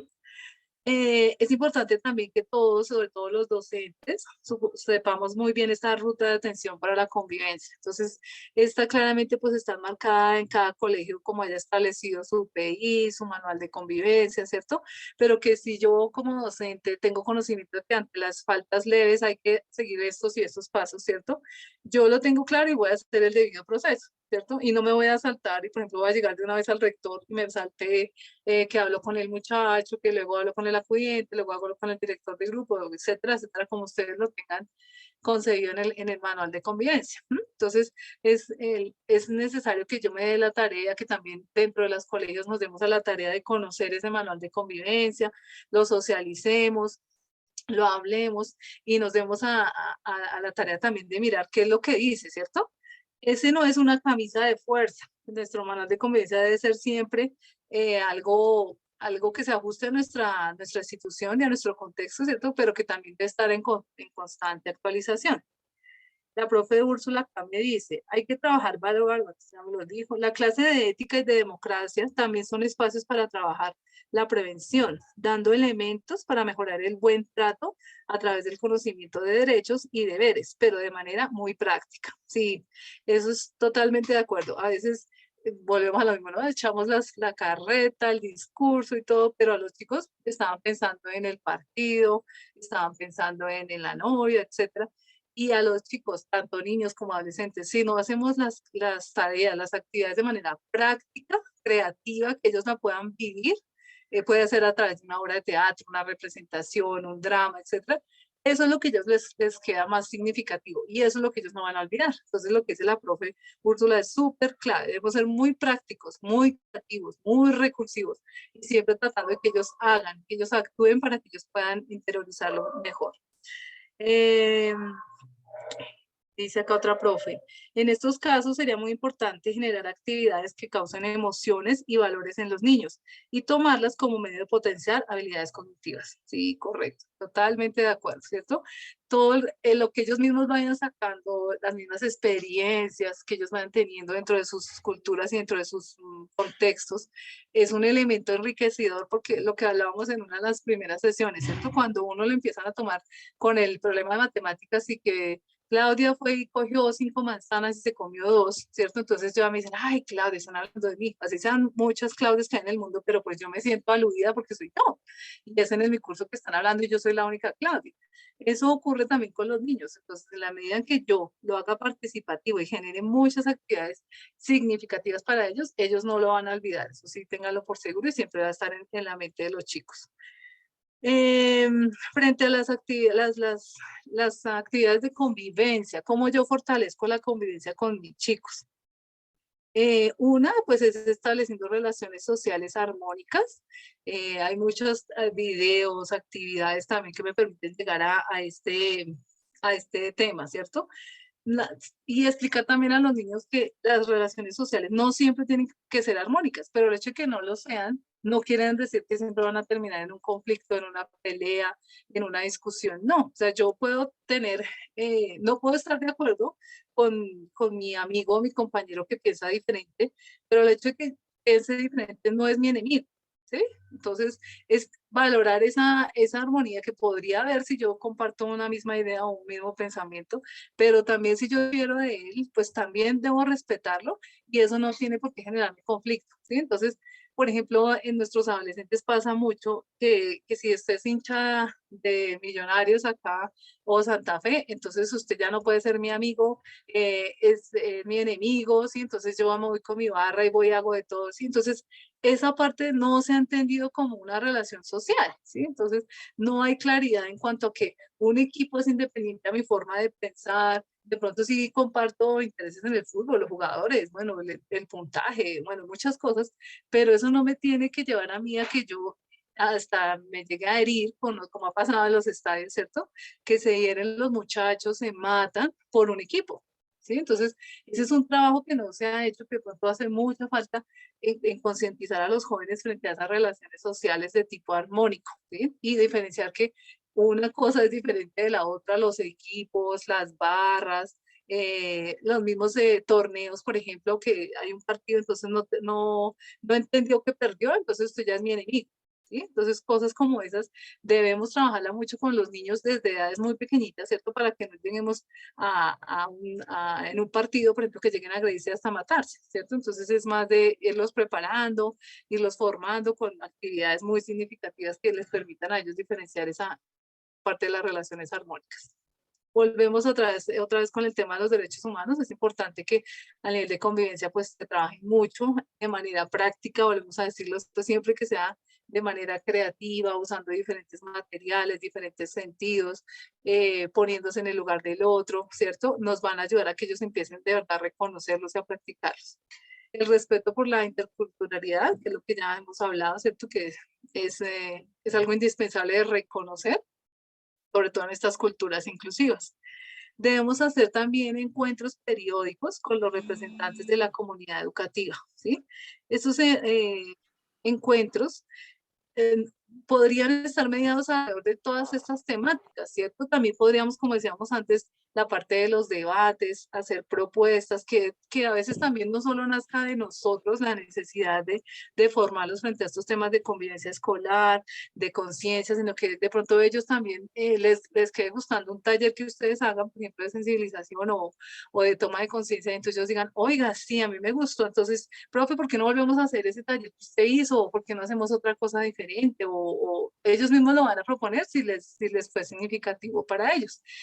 Hacerlo lo mismo también estos encuentros, no solo con los chicos, sino también con las familias, es súper clave trabajar la parte de convivencia con las familias, porque hay muchos imaginarios también en las familias frente a los tratos con los niños, a el mismo trabajo en casa frente a las rutinas, al establecimiento de reglas, ¿cierto? Entonces, en casa existen a veces unas reglas súper que uno dice, no, pero esto cómo así que esta mamá piensa que esto es una regla, y de hecho hace parte de su regla de la casa, ¿sí? Entonces, como nadie se lo ha dicho que no se debe hacer, pues ella lo sigue haciendo, ¿sí? Entonces, no sé, por ejemplo, que se acueste a las 12 de la noche mirando televisión, o sea, él no tiene horario para acostarse a dormir. Bueno, digo un ejemplo así sencillo, ¿sí? Entonces, si la mamá o el papá no lo formamos a través de esa convivencia armónica en familia, pues ellos también van a trascender al mismo chico. Y entonces, ¿qué pasa ahí? Pues llegan muchas consecuencias. Entonces, el niño el otro día llega con sueño, tiene pereza, no quiere trabajar, entonces nosotros decimos es que el niño es flojo, es que no puede, pero no sabemos también qué viene detrás del niño, ¿sí? Entonces, que no ha dormido bien, que en la casa pelearon, que no hubo para la comida, etcétera, etcétera. ¿Cierto? Entonces, son como las dinámicas que se trabajan en nuestras familias. Frente al manual de convivencia, pues es un documento que debe estar en continua construcción dentro de nuestros colegios, ¿cierto? Entonces debemos estarlo revisando continuamente, ojalá cada año, ¿cierto? Por ejemplo, entre este año deberían cambiar algunos conceptos frente a la evaluación, por lo menos, ¿cierto? Que a comienzo de año fue virtual. Yo creo que ningún manual de convivencia decía que el año pasado por lo menos iba a ser virtual y que la evaluación iba a ser a través de un computador. Entonces, cosas como esas y la más realidad nos está invitando a que el manual de convivencia debe ser un documento para estarlo construyendo todo el tiempo, ¿cierto? No debemos ser estáticos, porque el manual de convivencia debe evolucionar con nosotros, con nuestra institución, con nuestra vivencia, con nuestras mismas culturas, ¿cierto? Si hace 10 años era la cultura del baile, no sé, el mapalé, por decir algo, ¿sí? Pero resulta que ahora ya no es solo el mapalé, ya está el mapalé, está la champeta, está el vallenato, están otros ritmos que de pronto que si yo no los estoy actualizando, no estoy construyendo mi manual de convivencia, pues se va a quedar atrás, se va a quedar corto, y se va a quedar corto no solo en la parte conceptual, sino también en la parte cultural, ¿cierto? En la parte, por ejemplo, del uso de los medios tecnológicos. O sea, yo creo que nadie se pensó que estábamos en una época digital, que los muchachos iban a estar como muy pendientes de los celulares, las tablets, y que iban a tener como tanto acceso de pronto en algunos lados a esos dispositivos, y que eso también iba a llevarlos a que se distrajeran fácilmente, a que no pusieran atención o que andaran en redes sociales o en otro tipo de cosas. Y nadie se pensó hace 10 años eso, por ejemplo. ¿Sí? Entonces, eso implica que el manual de convivencia también debe estar en constante actualización, ¿cierto? Y que esa actualización no solo depende de los profes, ¿sí? Porque a veces le damos todas las tareas siempre a los profes, pero es que también el manual de convivencia hacen parte los papás, hacen parte de los rectores, hacen parte también los coordinadores, y todos debemos participar desde nuestros puntos diferentes de vista, desde cómo vemos las realidades a esa construcción del manual de convivencia. La profe Úrsula me comenta acá, dice, sí, debemos ser muy recursivos. No es lo mismo en una izada de bandera leer una biografía de un personaje, pero sí disfrazamos al estudiante de este personaje que queremos dar a conocer y que éste asuma el rol y personifique el personaje presentándose como tal. Ejemplo, yo soy Juliano de tal, viví en la época de tal a tal y sobresalí. ¿Por qué? Y así es posible captar la atención de los estudiantes. Y esto funciona no solo con los pequeñitos, ¿no? Los pequeñitos son ahí súper atentos y juiciosos con ese tipo de actividades, y con los grandes también. O sea, si ponemos a los grandes a actuar, pues también les gusta, o sea, es darles esa oportunidad.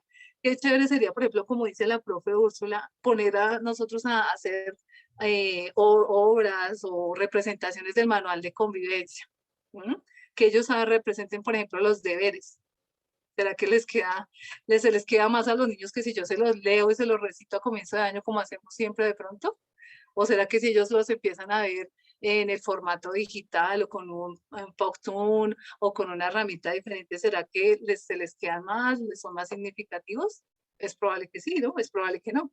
Tendríamos que intentarlo para saber si sí funciona o no funciona. Frente a las actividades de formación, entonces tenemos que trabajar lo que es relaciones interpersonales, comunicación afectiva, autocuidado, cuidado del otro, diálogo entre pares, serían algunas de las temáticas que deberíamos trabajar desde la convivencia escolar con nuestros estudiantes.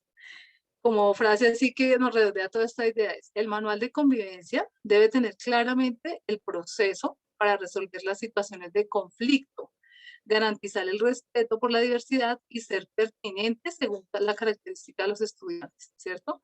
Lo que hablábamos ahora, que si mi manual de convivencia no dice qué pasa si yo me robo, no sé, un celular, ¿cierto?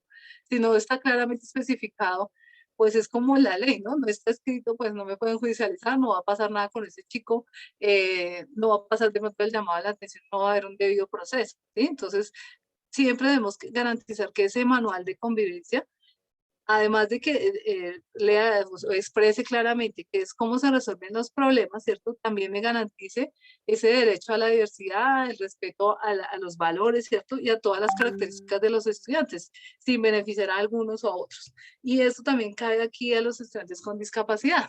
Si un estudiante con discapacidad comete una falta de agresión, de quitarse algo, de maltratar a alguien, etcétera, etcétera, el niño también debe acogerse a ese manual de convivencia y dentro del manual de convivencia también debe existir esa parte para los chicos con discapacidad.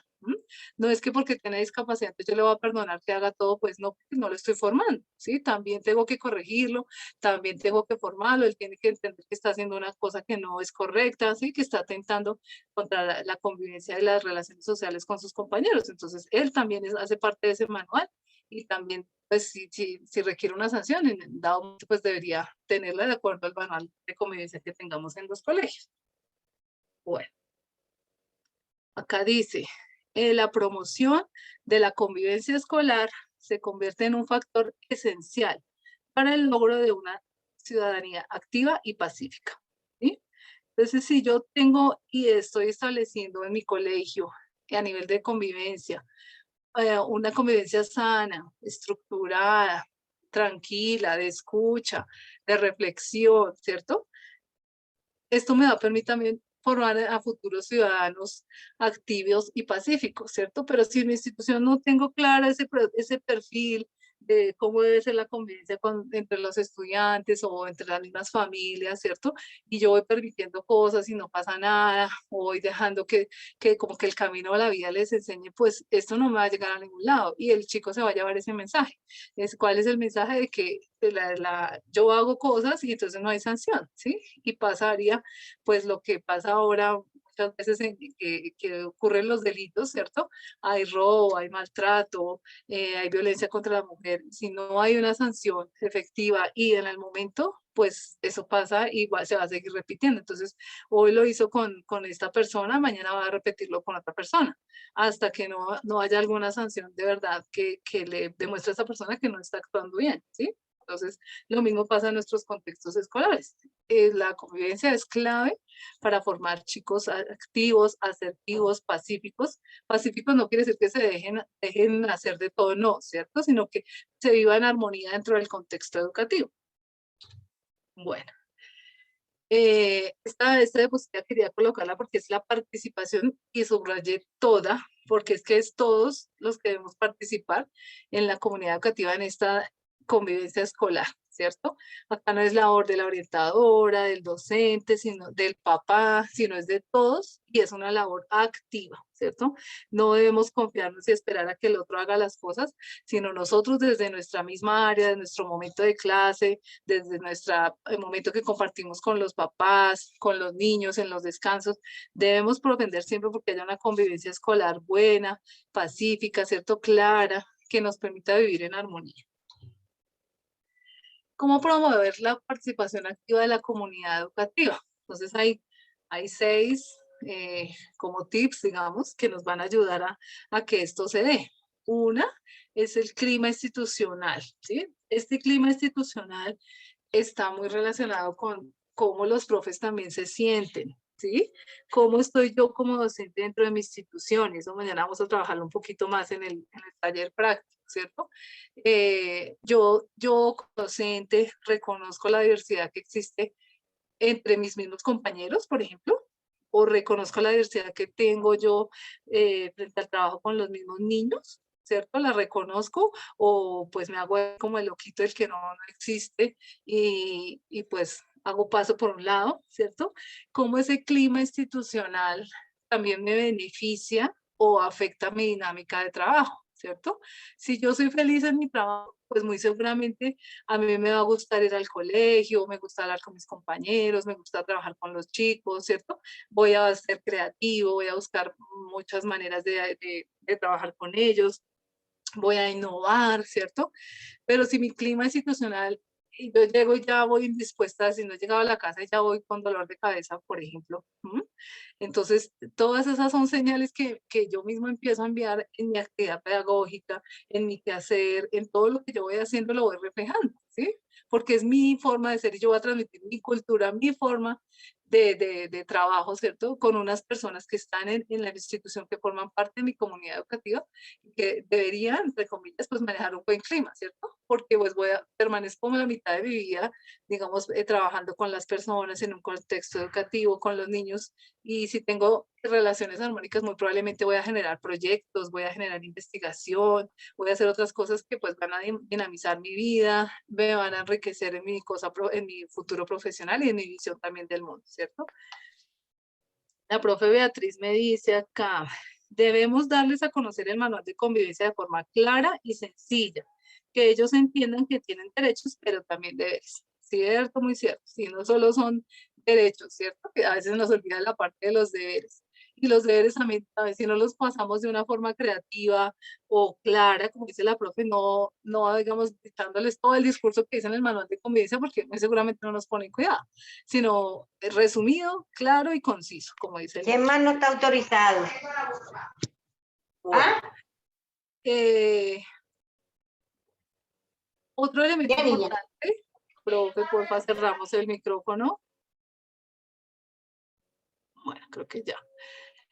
Otro elemento importante de esta participación activa es el mismo hecho de participar, ¿cierto?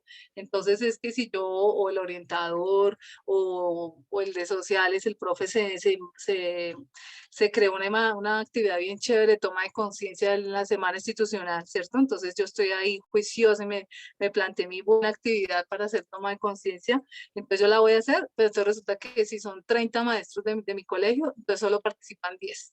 ¿Cierto? Entonces, ahí ya se van perdiendo esfuerzos, dinámicas, energías que podríamos haber estado aprovechando en un momento de la semana institucional, por ejemplo, para empezar a trabajar toda esta parte de toma de conciencia a nivel de los mismos docentes. Partamos siempre de nosotros para poder transmitir al resto de la comunidad. Es importante también que tengamos conversaciones permanentes, dinámicas y constructivas alrededor de todo este tema de la convivencia escolar, ¿cierto? Que si yo estoy en desacuerdo con mi compañero de inglés, porque no estoy de acuerdo en la forma de evaluar, por ejemplo, ¿cierto? Que yo pueda tener un diálogo con ese compañero y lleguemos a algún acuerdo, ¿cierto? O que él de pronto me exponga sus puntos de vista, porque evalúa así, porque de esta manera y no de la otra, ¿cierto? Pero que también me dé la tarea yo de escuchar, de tener un momento de comunicación, de conversación con ese compañero, algo él también tiene que decir, él también tiene que aportar. ¿Y qué tal si esa persona, ese compañero, me está formando y me está ayudando a mí a mejorar mi práctica educativa, ¿cierto? Pues genial, pero a veces no nos damos esos tiempos para conversar y establecer esas relaciones constructivas, que si no estoy de acuerdo, bueno, perfecto, pero lo respeto, ¿cierto? Y tampoco voy a hacerle o maltratarlo a él. A las alianzas y redes de apoyo entre familias, esto es súper clave en la parte de convivencia escolar. Ustedes saben que las familias siempre están buscando, y la de los chicos con discapacidad, pues a veces como más, ¿cierto? Buscan alianzas y buscan redes para que puedan ser apoyados en los procesos de los chicos. Entonces, es importante que nos comuniquemos con esas familias, las tengamos en cuenta en la toma de decisiones, en la parte de redacción de ese manual de convivencia escolar, que participen, que ellas también den su grano de arena frente a la parte de discapacidad, cómo iría esa parte en el manual de convivencia, ¿cierto?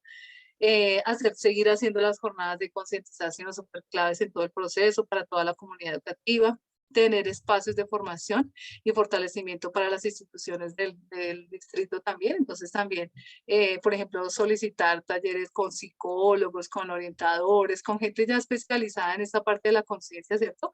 Que nos podrían ayudar, por ejemplo, en esas actividades de semanas institucionales, inicialmente con los profes para que podamos ser nosotros después replicadores de esa misma información. Teniendo en cuenta esto, pues estos principios inclusivos que están presentes en el decreto 1421 van a estar presentes también en las políticas, en las prácticas y en las culturas, ¿sí? Entonces, esos principios giran alrededor de esos tres elementos fundamentales, pero también deben girar alrededor de todos nuestros manuales de convivencia, de nuestros PI, de todos nuestros documentos, ¿cierto? Que hablen de estos temas que ya han hablado, pronto esta mañana hablaron con Marixa, ¿cierto? Pues de calidad, de educación de calidad para todos, incluyendo a a los chicos con discapacidad, que tengan diversidad, que podamos nosotros aceptar, ¿cierto? Tener diferentes tipos de personajes en nuestros colegios. Entonces tenemos los niños indígenas, tenemos los niños afro, tenemos los niños con discapacidad, pero también tenemos los migrantes, ¿cierto?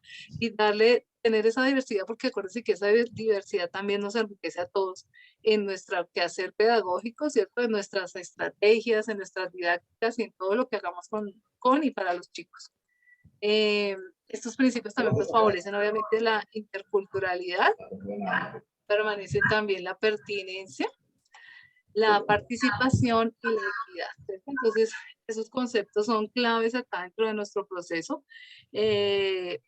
No solo, o sea, hay que siempre estar con esas luces, ¿no? Que nuestro proyecto debe tener calidad, diversidad, interculturalidad, equidad, participación y pertinencia. Si yo tengo eso claro, pues mi proyecto de convivencia, de conciencia, de toma de conciencia, todos van a estar orientados y van a girar hacia el mismo lado, ¿cierto? Y recordemos que es como una ruedita de engranaje, ¿cierto? Si la pertinencia no funciona, pues la participación tampoco, ¿cierto? Si hay equidad, pues tiene que haber calidad. Si falta diversidad, pues también no va a haber otra de los principios que están acá. Y pues eso es un elemento fundamental para nuestro quehacer. Bueno. ¿Cómo tener en cuenta los principios para la acción? Entonces, todo esto es como el resumen del resumen, ¿cierto? Entonces, primero, cada docente debería hacer o debemos hacer una reflexión sobre su práctica pedagógica. Entonces, esta reflexión me implica que yo pues vaya, revise cómo es que estoy dando mis clases, ¿cierto? Estoy siendo recursivo, me estoy dando el tiempo de conocer a mis estudiantes, estoy hablando con ellos, los estoy conociendo, sé sus problemáticas, sé cuáles son sus potencialidades, sé cuáles son sus dificultades, o no me he dado de pronto esa tarea de mirar a ver qué le cuesta trabajo, qué se le facilita, cómo aprende mejor, qué estilo de aprendizaje tiene, ¿cierto?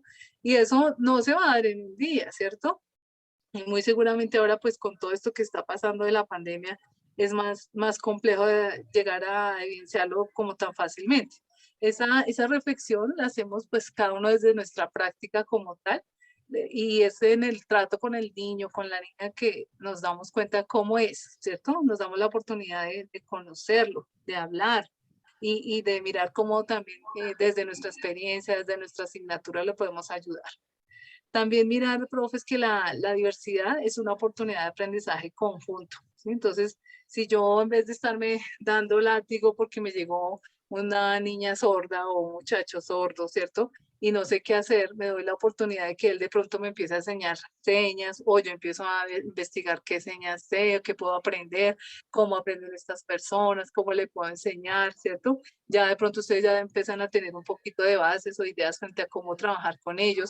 Entonces empiezan a recordar documentos que de pronto nosotros les podemos haber facilitado aquí desde el Classroom, ¿cierto? Entonces, más que la información que de pronto nosotras con Maritza les podamos dar, es también ustedes cómo empiezan a enriquecer su práctica con todo eso que les estamos dando, ¿sí? Con todo el material que tienen, como de pronto no les decimos revisen todos los libros ya, porque pues ustedes tienen además el colegio, estamos en cierres, en evaluación, o sea, todos en esta época estamos con mucho trabajo, ¿cierto? Pero de pronto en vacaciones que ustedes digan, bueno, yo me voy a poner a la tarea que a mí me gustó o me llamó la atención el tema de talentos. Entonces voy a revisar lo que la profe Claudia o la profe Marixa me dejaron en el claro, que hay varios documentos, hay varios videos de esas actividades. Entonces voy a decir, bueno, si a mí me gusta esto y yo sé que de pronto el año entrante voy a seguir con fulanito, que yo creo que él tiene como talento para la música, entonces me voy a dar la oportunidad, ¿qué podría yo hacer? ¿Sí? Entonces no esperar que todo me llegue, ¿cierto? Que todo me lo den así, que con este debo la receta mágica, dicen, ¿cierto? Entonces con la receta yo sé qué hago con este y muchas veces muchos niños no podemos trabajar o no podemos hacer con recetas mágicas, ¿cierto? No hay una receta para trabajar como una receta de cocina, que es el paso a paso. Con los chicos no. Ellos nos dan en la medida de sus posibilidades, pueda que los niños sean muy inteligentes, pero hoy él está enfermo, entonces no me va a responder de la misma manera hoy, pero no quiere decir que él mañana no me pueda responder bien y que participe y sea otra persona diferente, ¿cierto?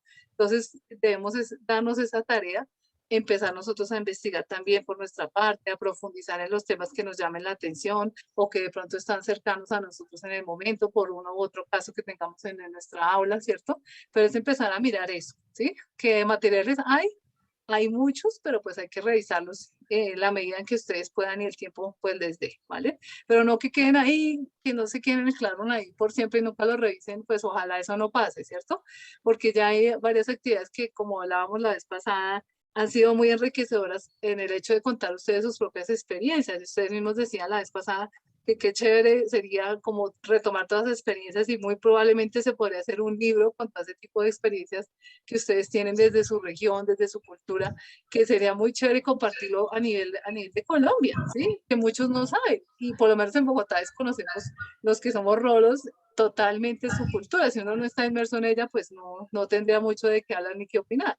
Y ustedes sí han demostrado que tienen muchas cosas por dar y mostrar, entonces qué chévere que las pudiéramos conocer.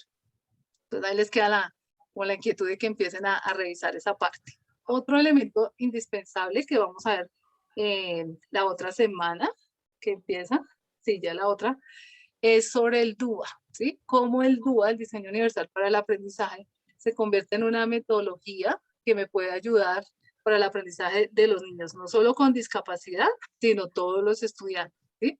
Y que si yo tengo en cuenta unos ítems, unos tips básicos que yo los puedo poner en práctica en mi aula, voy a beneficiar a todo el mundo, ¿sí?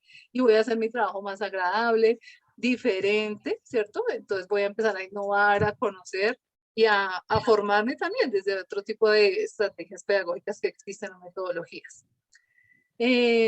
Otro de estos principios de acción, pues, es la participación activa de todos los estudiantes en el proceso de inclusión. Entonces volvemos a lo mismo. Y quiero que se lleven que este proceso no es solamente con las personas con discapacidad, sino con todos los que los acompañan, los compañeros, a nivel de nosotros como profesionales, pues docentes, coordinadores, rectores, directivas, que es súper importante también que se sensibilicen frente a este proceso de la inclusión, ¿cierto? A las mismas personas de servicios generales que siempre tienen algo que decir, algo que nos tienen que apoyar, ¿cierto? A las personas de vigilancia, a los administrativos, todos hacen parte de ese proceso de formación. La profe Cruz, Elena me escribe, considero de gran importancia la vinculación de la familia en todo este proceso, ya que son el organismo principal en el desarrollo del niño. Trabajar todo esto de la mano de la familia para conseguir mejores resultados. Sí, a veces nos olvidamos y como que les restamos protagonismo a las familias y ellos a veces saben más que nosotros.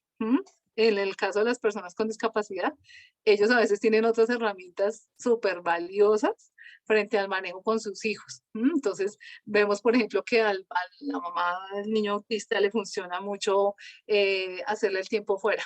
Entonces dicen, no, profe, mire, cuando él está en crisis, entonces yo voy y lo pongo allá en la esquina del cuarto y él se calma y ya vuelve. Entonces, muy seguramente si la mamá a mí no me dice eso, pues yo de pronto lo voy a coger, lo voy a abrazar, pero a él no le gusta que lo cojan, entonces me va a morder, ¿sí? Entonces va a tener una serie de consecuencias desencadenadas de esa conducta, que si la mamá hubiera tenido yo el concepto de la mamita, le hubiera como puesto atención al saber que ella tiene, ¿cierto? Desde su experiencia con su hijo, ella también tiene mucho que aportar, ¿cierto? Ella muy seguramente también frente al manual de convivencia, frente al trabajo en el aula, estrategias, al trabajo en mesa, por ejemplo, el solo hecho de que si mi niño tiene baja visión, entonces él se acomoda de un lado, se pone así, voltea la cara de tal forma, entonces como que yo empiezo a entender esos lenguajes, empieza a entender que él tiene otra forma distinta de vivir, de aprender, de escribir, solo hecho de escribir, entonces que yo también se lo respete y lo tenga en cuenta también para mis actividades, pero que yo también sí sé eso, entonces yo no me quede solo con esa información, sino que si el niño está en bachillerato o la chica está en bachillerato, pues yo pueda también trascender esa información a mis compañeros. Entonces, que si ven a fulanita que está así doblándose o está así agachando la cabeza, no es porque esté cansada o esté perezosa o se quiera dormir, no, es porque ella, por su dificultad visual, ella va a poder ver mejor o escribir mejor así, ¿sí? Entonces es de socializar esa información todo el tiempo, o sea, es de estar en comunicación asertiva con todos los miembros del grupo de profes, sobre todo que van a acompañar ese proceso.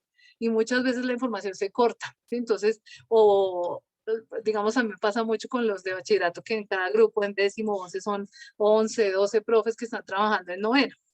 Entonces, si yo no le transmito la información a todos, sea por guías, o sea por un informe que les doy, o en reunión que lo hago, muchas veces, a veces no están, o no vino el profe ese día, entonces le toca a uno estar como muy pendiente de estar direccionando esa parte de los recursos, de estrategias, del mismo conocimiento del niño, porque un profe que se quede sin información, pues puede no entender la situación del chico y pueden empezar, por ejemplo, a evaluarlo diferente, ¿sí? Entonces, si yo le evalúo diferente, es que yo no sabía que ella volteaba la carita así pues para ver, entonces pasaron 6 meses y no escuché o nunca pregunté o no me di la tarea de mirarlo, pues no lo voy a tener en cuenta eso que él hacía, tan básico como era rotarse, ¿cierto?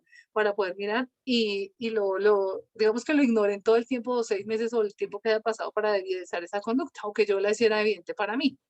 Entonces, eso es súper clave, la comunicación entre todos. Familia es súper clave también en este proceso de inclusión con nuestros chicos. La comunicación como estrategia para vivenciar los principios inclusivos, pues es de lo que estábamos hablando, ¿cierto? Entonces, si yo manejo una comunicación asertiva, estratégica, clara, ¿cierto? Aterrizada también a la realidad, a las realidades que tengan nuestros estudiantes, pues así mismo los vamos a beneficiar, ¿cierto? Teniendo en cuenta pues los principios inclusivos, perdón, que hablamos antes. Entonces es un trabajo, profes, que es continuo, ¿cierto? Es de revisar no solo al otro, sino revisarnos también nuestra práctica pedagógica para beneficiarnos nosotros como docentes dentro de nuestra carrera, de nuestra profesión, pero también nuestra parte humana, ¿cierto? Nuestra parte cultural y como transmisores de esa cultura que tanto nos debe caracterizar y ser modelos para también nuestros estudiantes, familias y demás contexto que nos rodea. Bueno, eso era todo por la sesión de hoy. No sé si tengan alguna duda, interrogante, pregunta.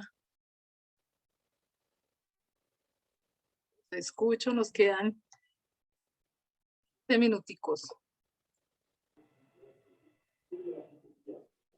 Muchísimas gracias. Muy interesante toda esta charla para ponerla en práctica en nuestras instituciones educativas y realmente lo que usted menciona de dramatización de los casos, de lo que son los deberes, socializar el manual de convivencia. En mi caso yo lo hago, por ejemplo, la ley 1620, cada uno de los, ¿cómo es que se le llama? De las fases que se tienen allí, lo hice dramatizándolo con los estudiantes y creo que se le queda aún más. Los casos tipo 1, tipo 2, tipo 3, cada uno de ellos los hice en forma de dramatización y los chicos así pues lo aprenden mucho más fácil. Sí, ¿tú eres orientadora, profe? No, señora, soy docente de Ciencias Sociales en la institución educativa El GAD de San Pelayo. Pero mira qué chévere que tú empieces desde tu área, ¿cierto? A empezar a formar esa parte inclusiva, ¿cierto? Y esa parte creativa también, de darse la tarea de cómo hago yo, porque si veo que año tras año no me ha funcionado lo que siempre he hecho, ¿cierto? Que es la lectura, que es sí, casi siempre uno llega a hacer la lectura, ¿cierto? Entonces no deja más allá. Entonces, ya el hecho de que ellos se pongan a actuar, ¿cierto? Que la falta tipo uno y ellos dicen, ay, yo hice la falta tipo uno con la profe de sociales. Entonces, eso ya les va a quedar ahí y ya va a ser significativo para ellos y lo que tú dices, o sea, siempre va a ser mejores aprendizajes y se quedan en la memoria, ¿no? Permanecen, no trascienden, que es lo que en última nosotros queremos, que eso no quede ahí, ¿no? En el tintero. Bueno, no sé si alguien más tiene algo, Sí, otro alguna... aspecto, perdón, otro aspecto importante que usted mencionaba allí es el clima escolar. Muchas veces, por ejemplo, yo como profesora de sociales siempre me ha gustado trabajar esa parte de dramatización, siempre voy de la mano con la profesora de español, dramatizando de pronto algunas obras que ellos trabajen o se lean allí y haciendo proyectos de investigación, de emprendimiento.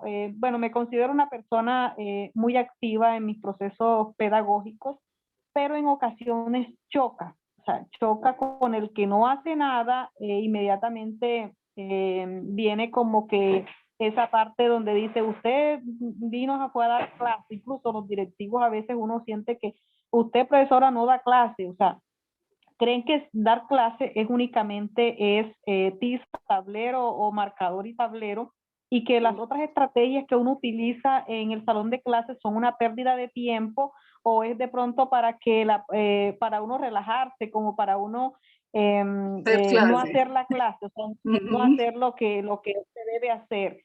Entonces, pues con toda la experiencia que he tenido, pues incluso hemos llevado a la institución educativa a eventos de semilleros de investigación, a hacer ponencias a encuentros a nivel nacional o internacional.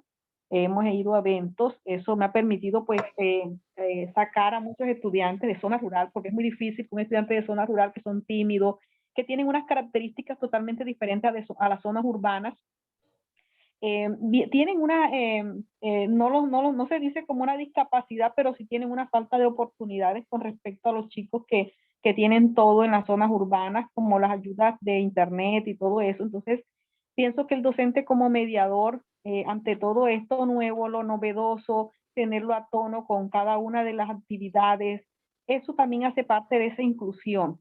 Y entonces esa ha sido mi preocupación porque yo soy de zona rural y a pesar de ser de zona rural, pues yo he salido adelante. Voy para 2 doctorados y eso me ha permitido a mí pues, querer que mi zona rural en donde soy, donde laboro y donde soy oriunda, mis estudiantes también se visibilicen, pues la institución educativa. Entonces, he diseñado o me he apropiado, pues no he diseñado, me he apropiado de muchas estrategias para hacerlo y para que mis estudiantes salgan adelante y puedan, esos conocimientos no queden en balde, ¿sí? Queden muy significativos, ¿sí? Entonces, pienso que muchas veces es desmotivante cuando uno no encuentra el apoyo con los directivos o con el otro docente o que ese trabajo que uno que tiene, que está desarrollando y que impacta en los estudiantes y que es novedoso, no se tiene en cuenta. ¿Sí? Entonces esa parte motivacional y a pesar de todo uno sigue adelante contra vientos y mareas y todo, pero bueno, la institución y los estudiantes, lo importante es que ellos les quede algo, porque a veces eso es lo que pasa. Uno intenta hacer cosas y muchas veces se desmotiva, pero bueno, ahí vamos. Entonces, siempre digo, disculpe esta frase, digo, como cuando la mujer está alumbrando, está pariendo con el dolor y dice, no lo hago más. Y el siguiente año, bueno, Le vuelve queda y lo hace. brasa.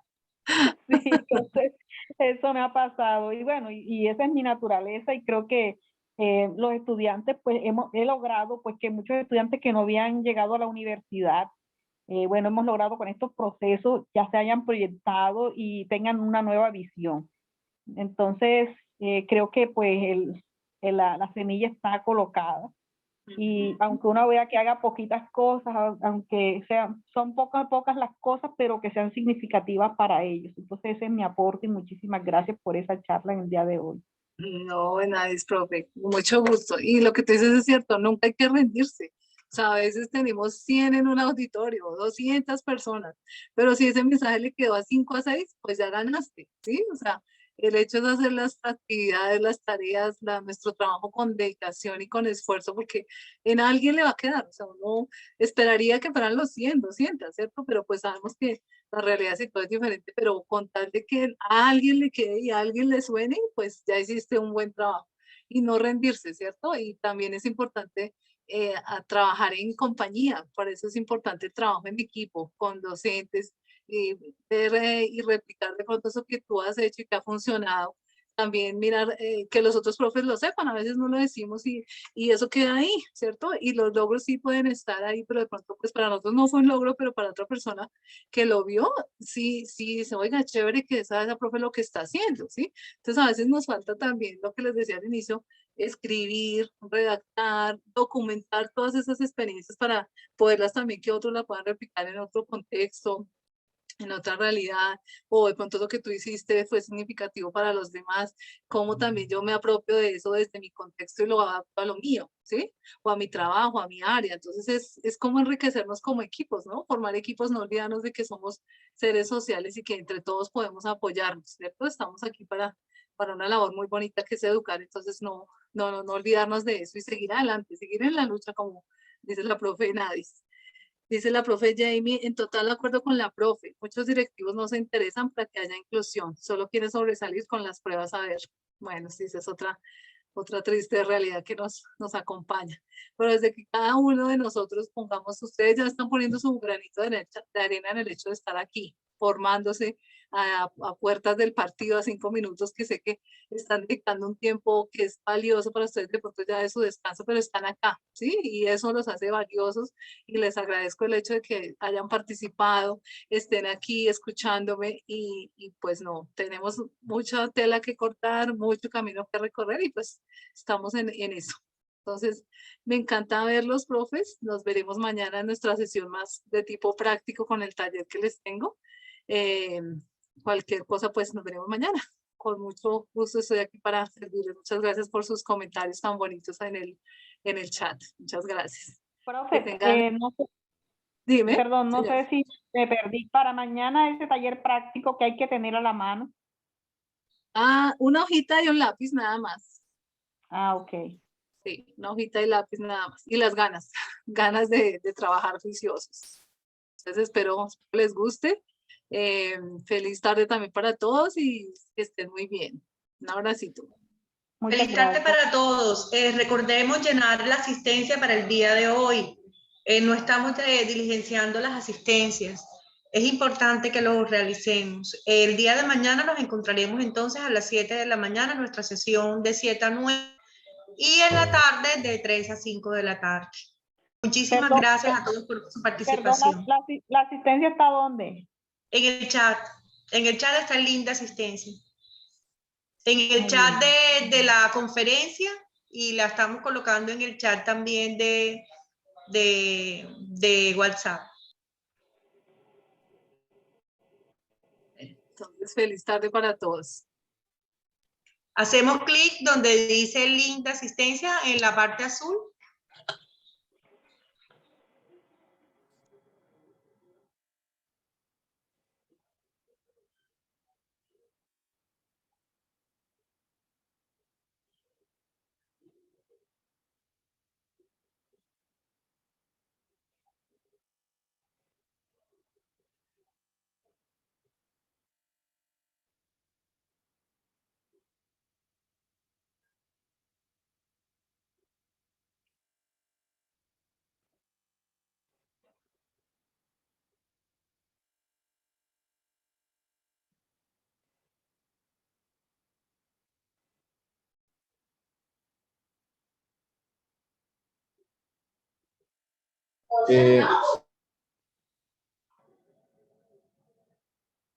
Recordarle que las clases ya se encuentran disponibles en el chat de WhatsApp.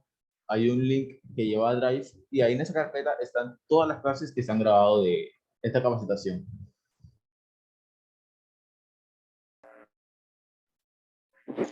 Para vincularme, buenas tardes, para vincularme al chat de WhatsApp. Aló. Sí, Susana, te estoy escuchando. Por favor, para que me dé el acceso para vincularme al chat de WhatsApp. En un momento le pasamos el link. Espera un momento. Ok, gracias.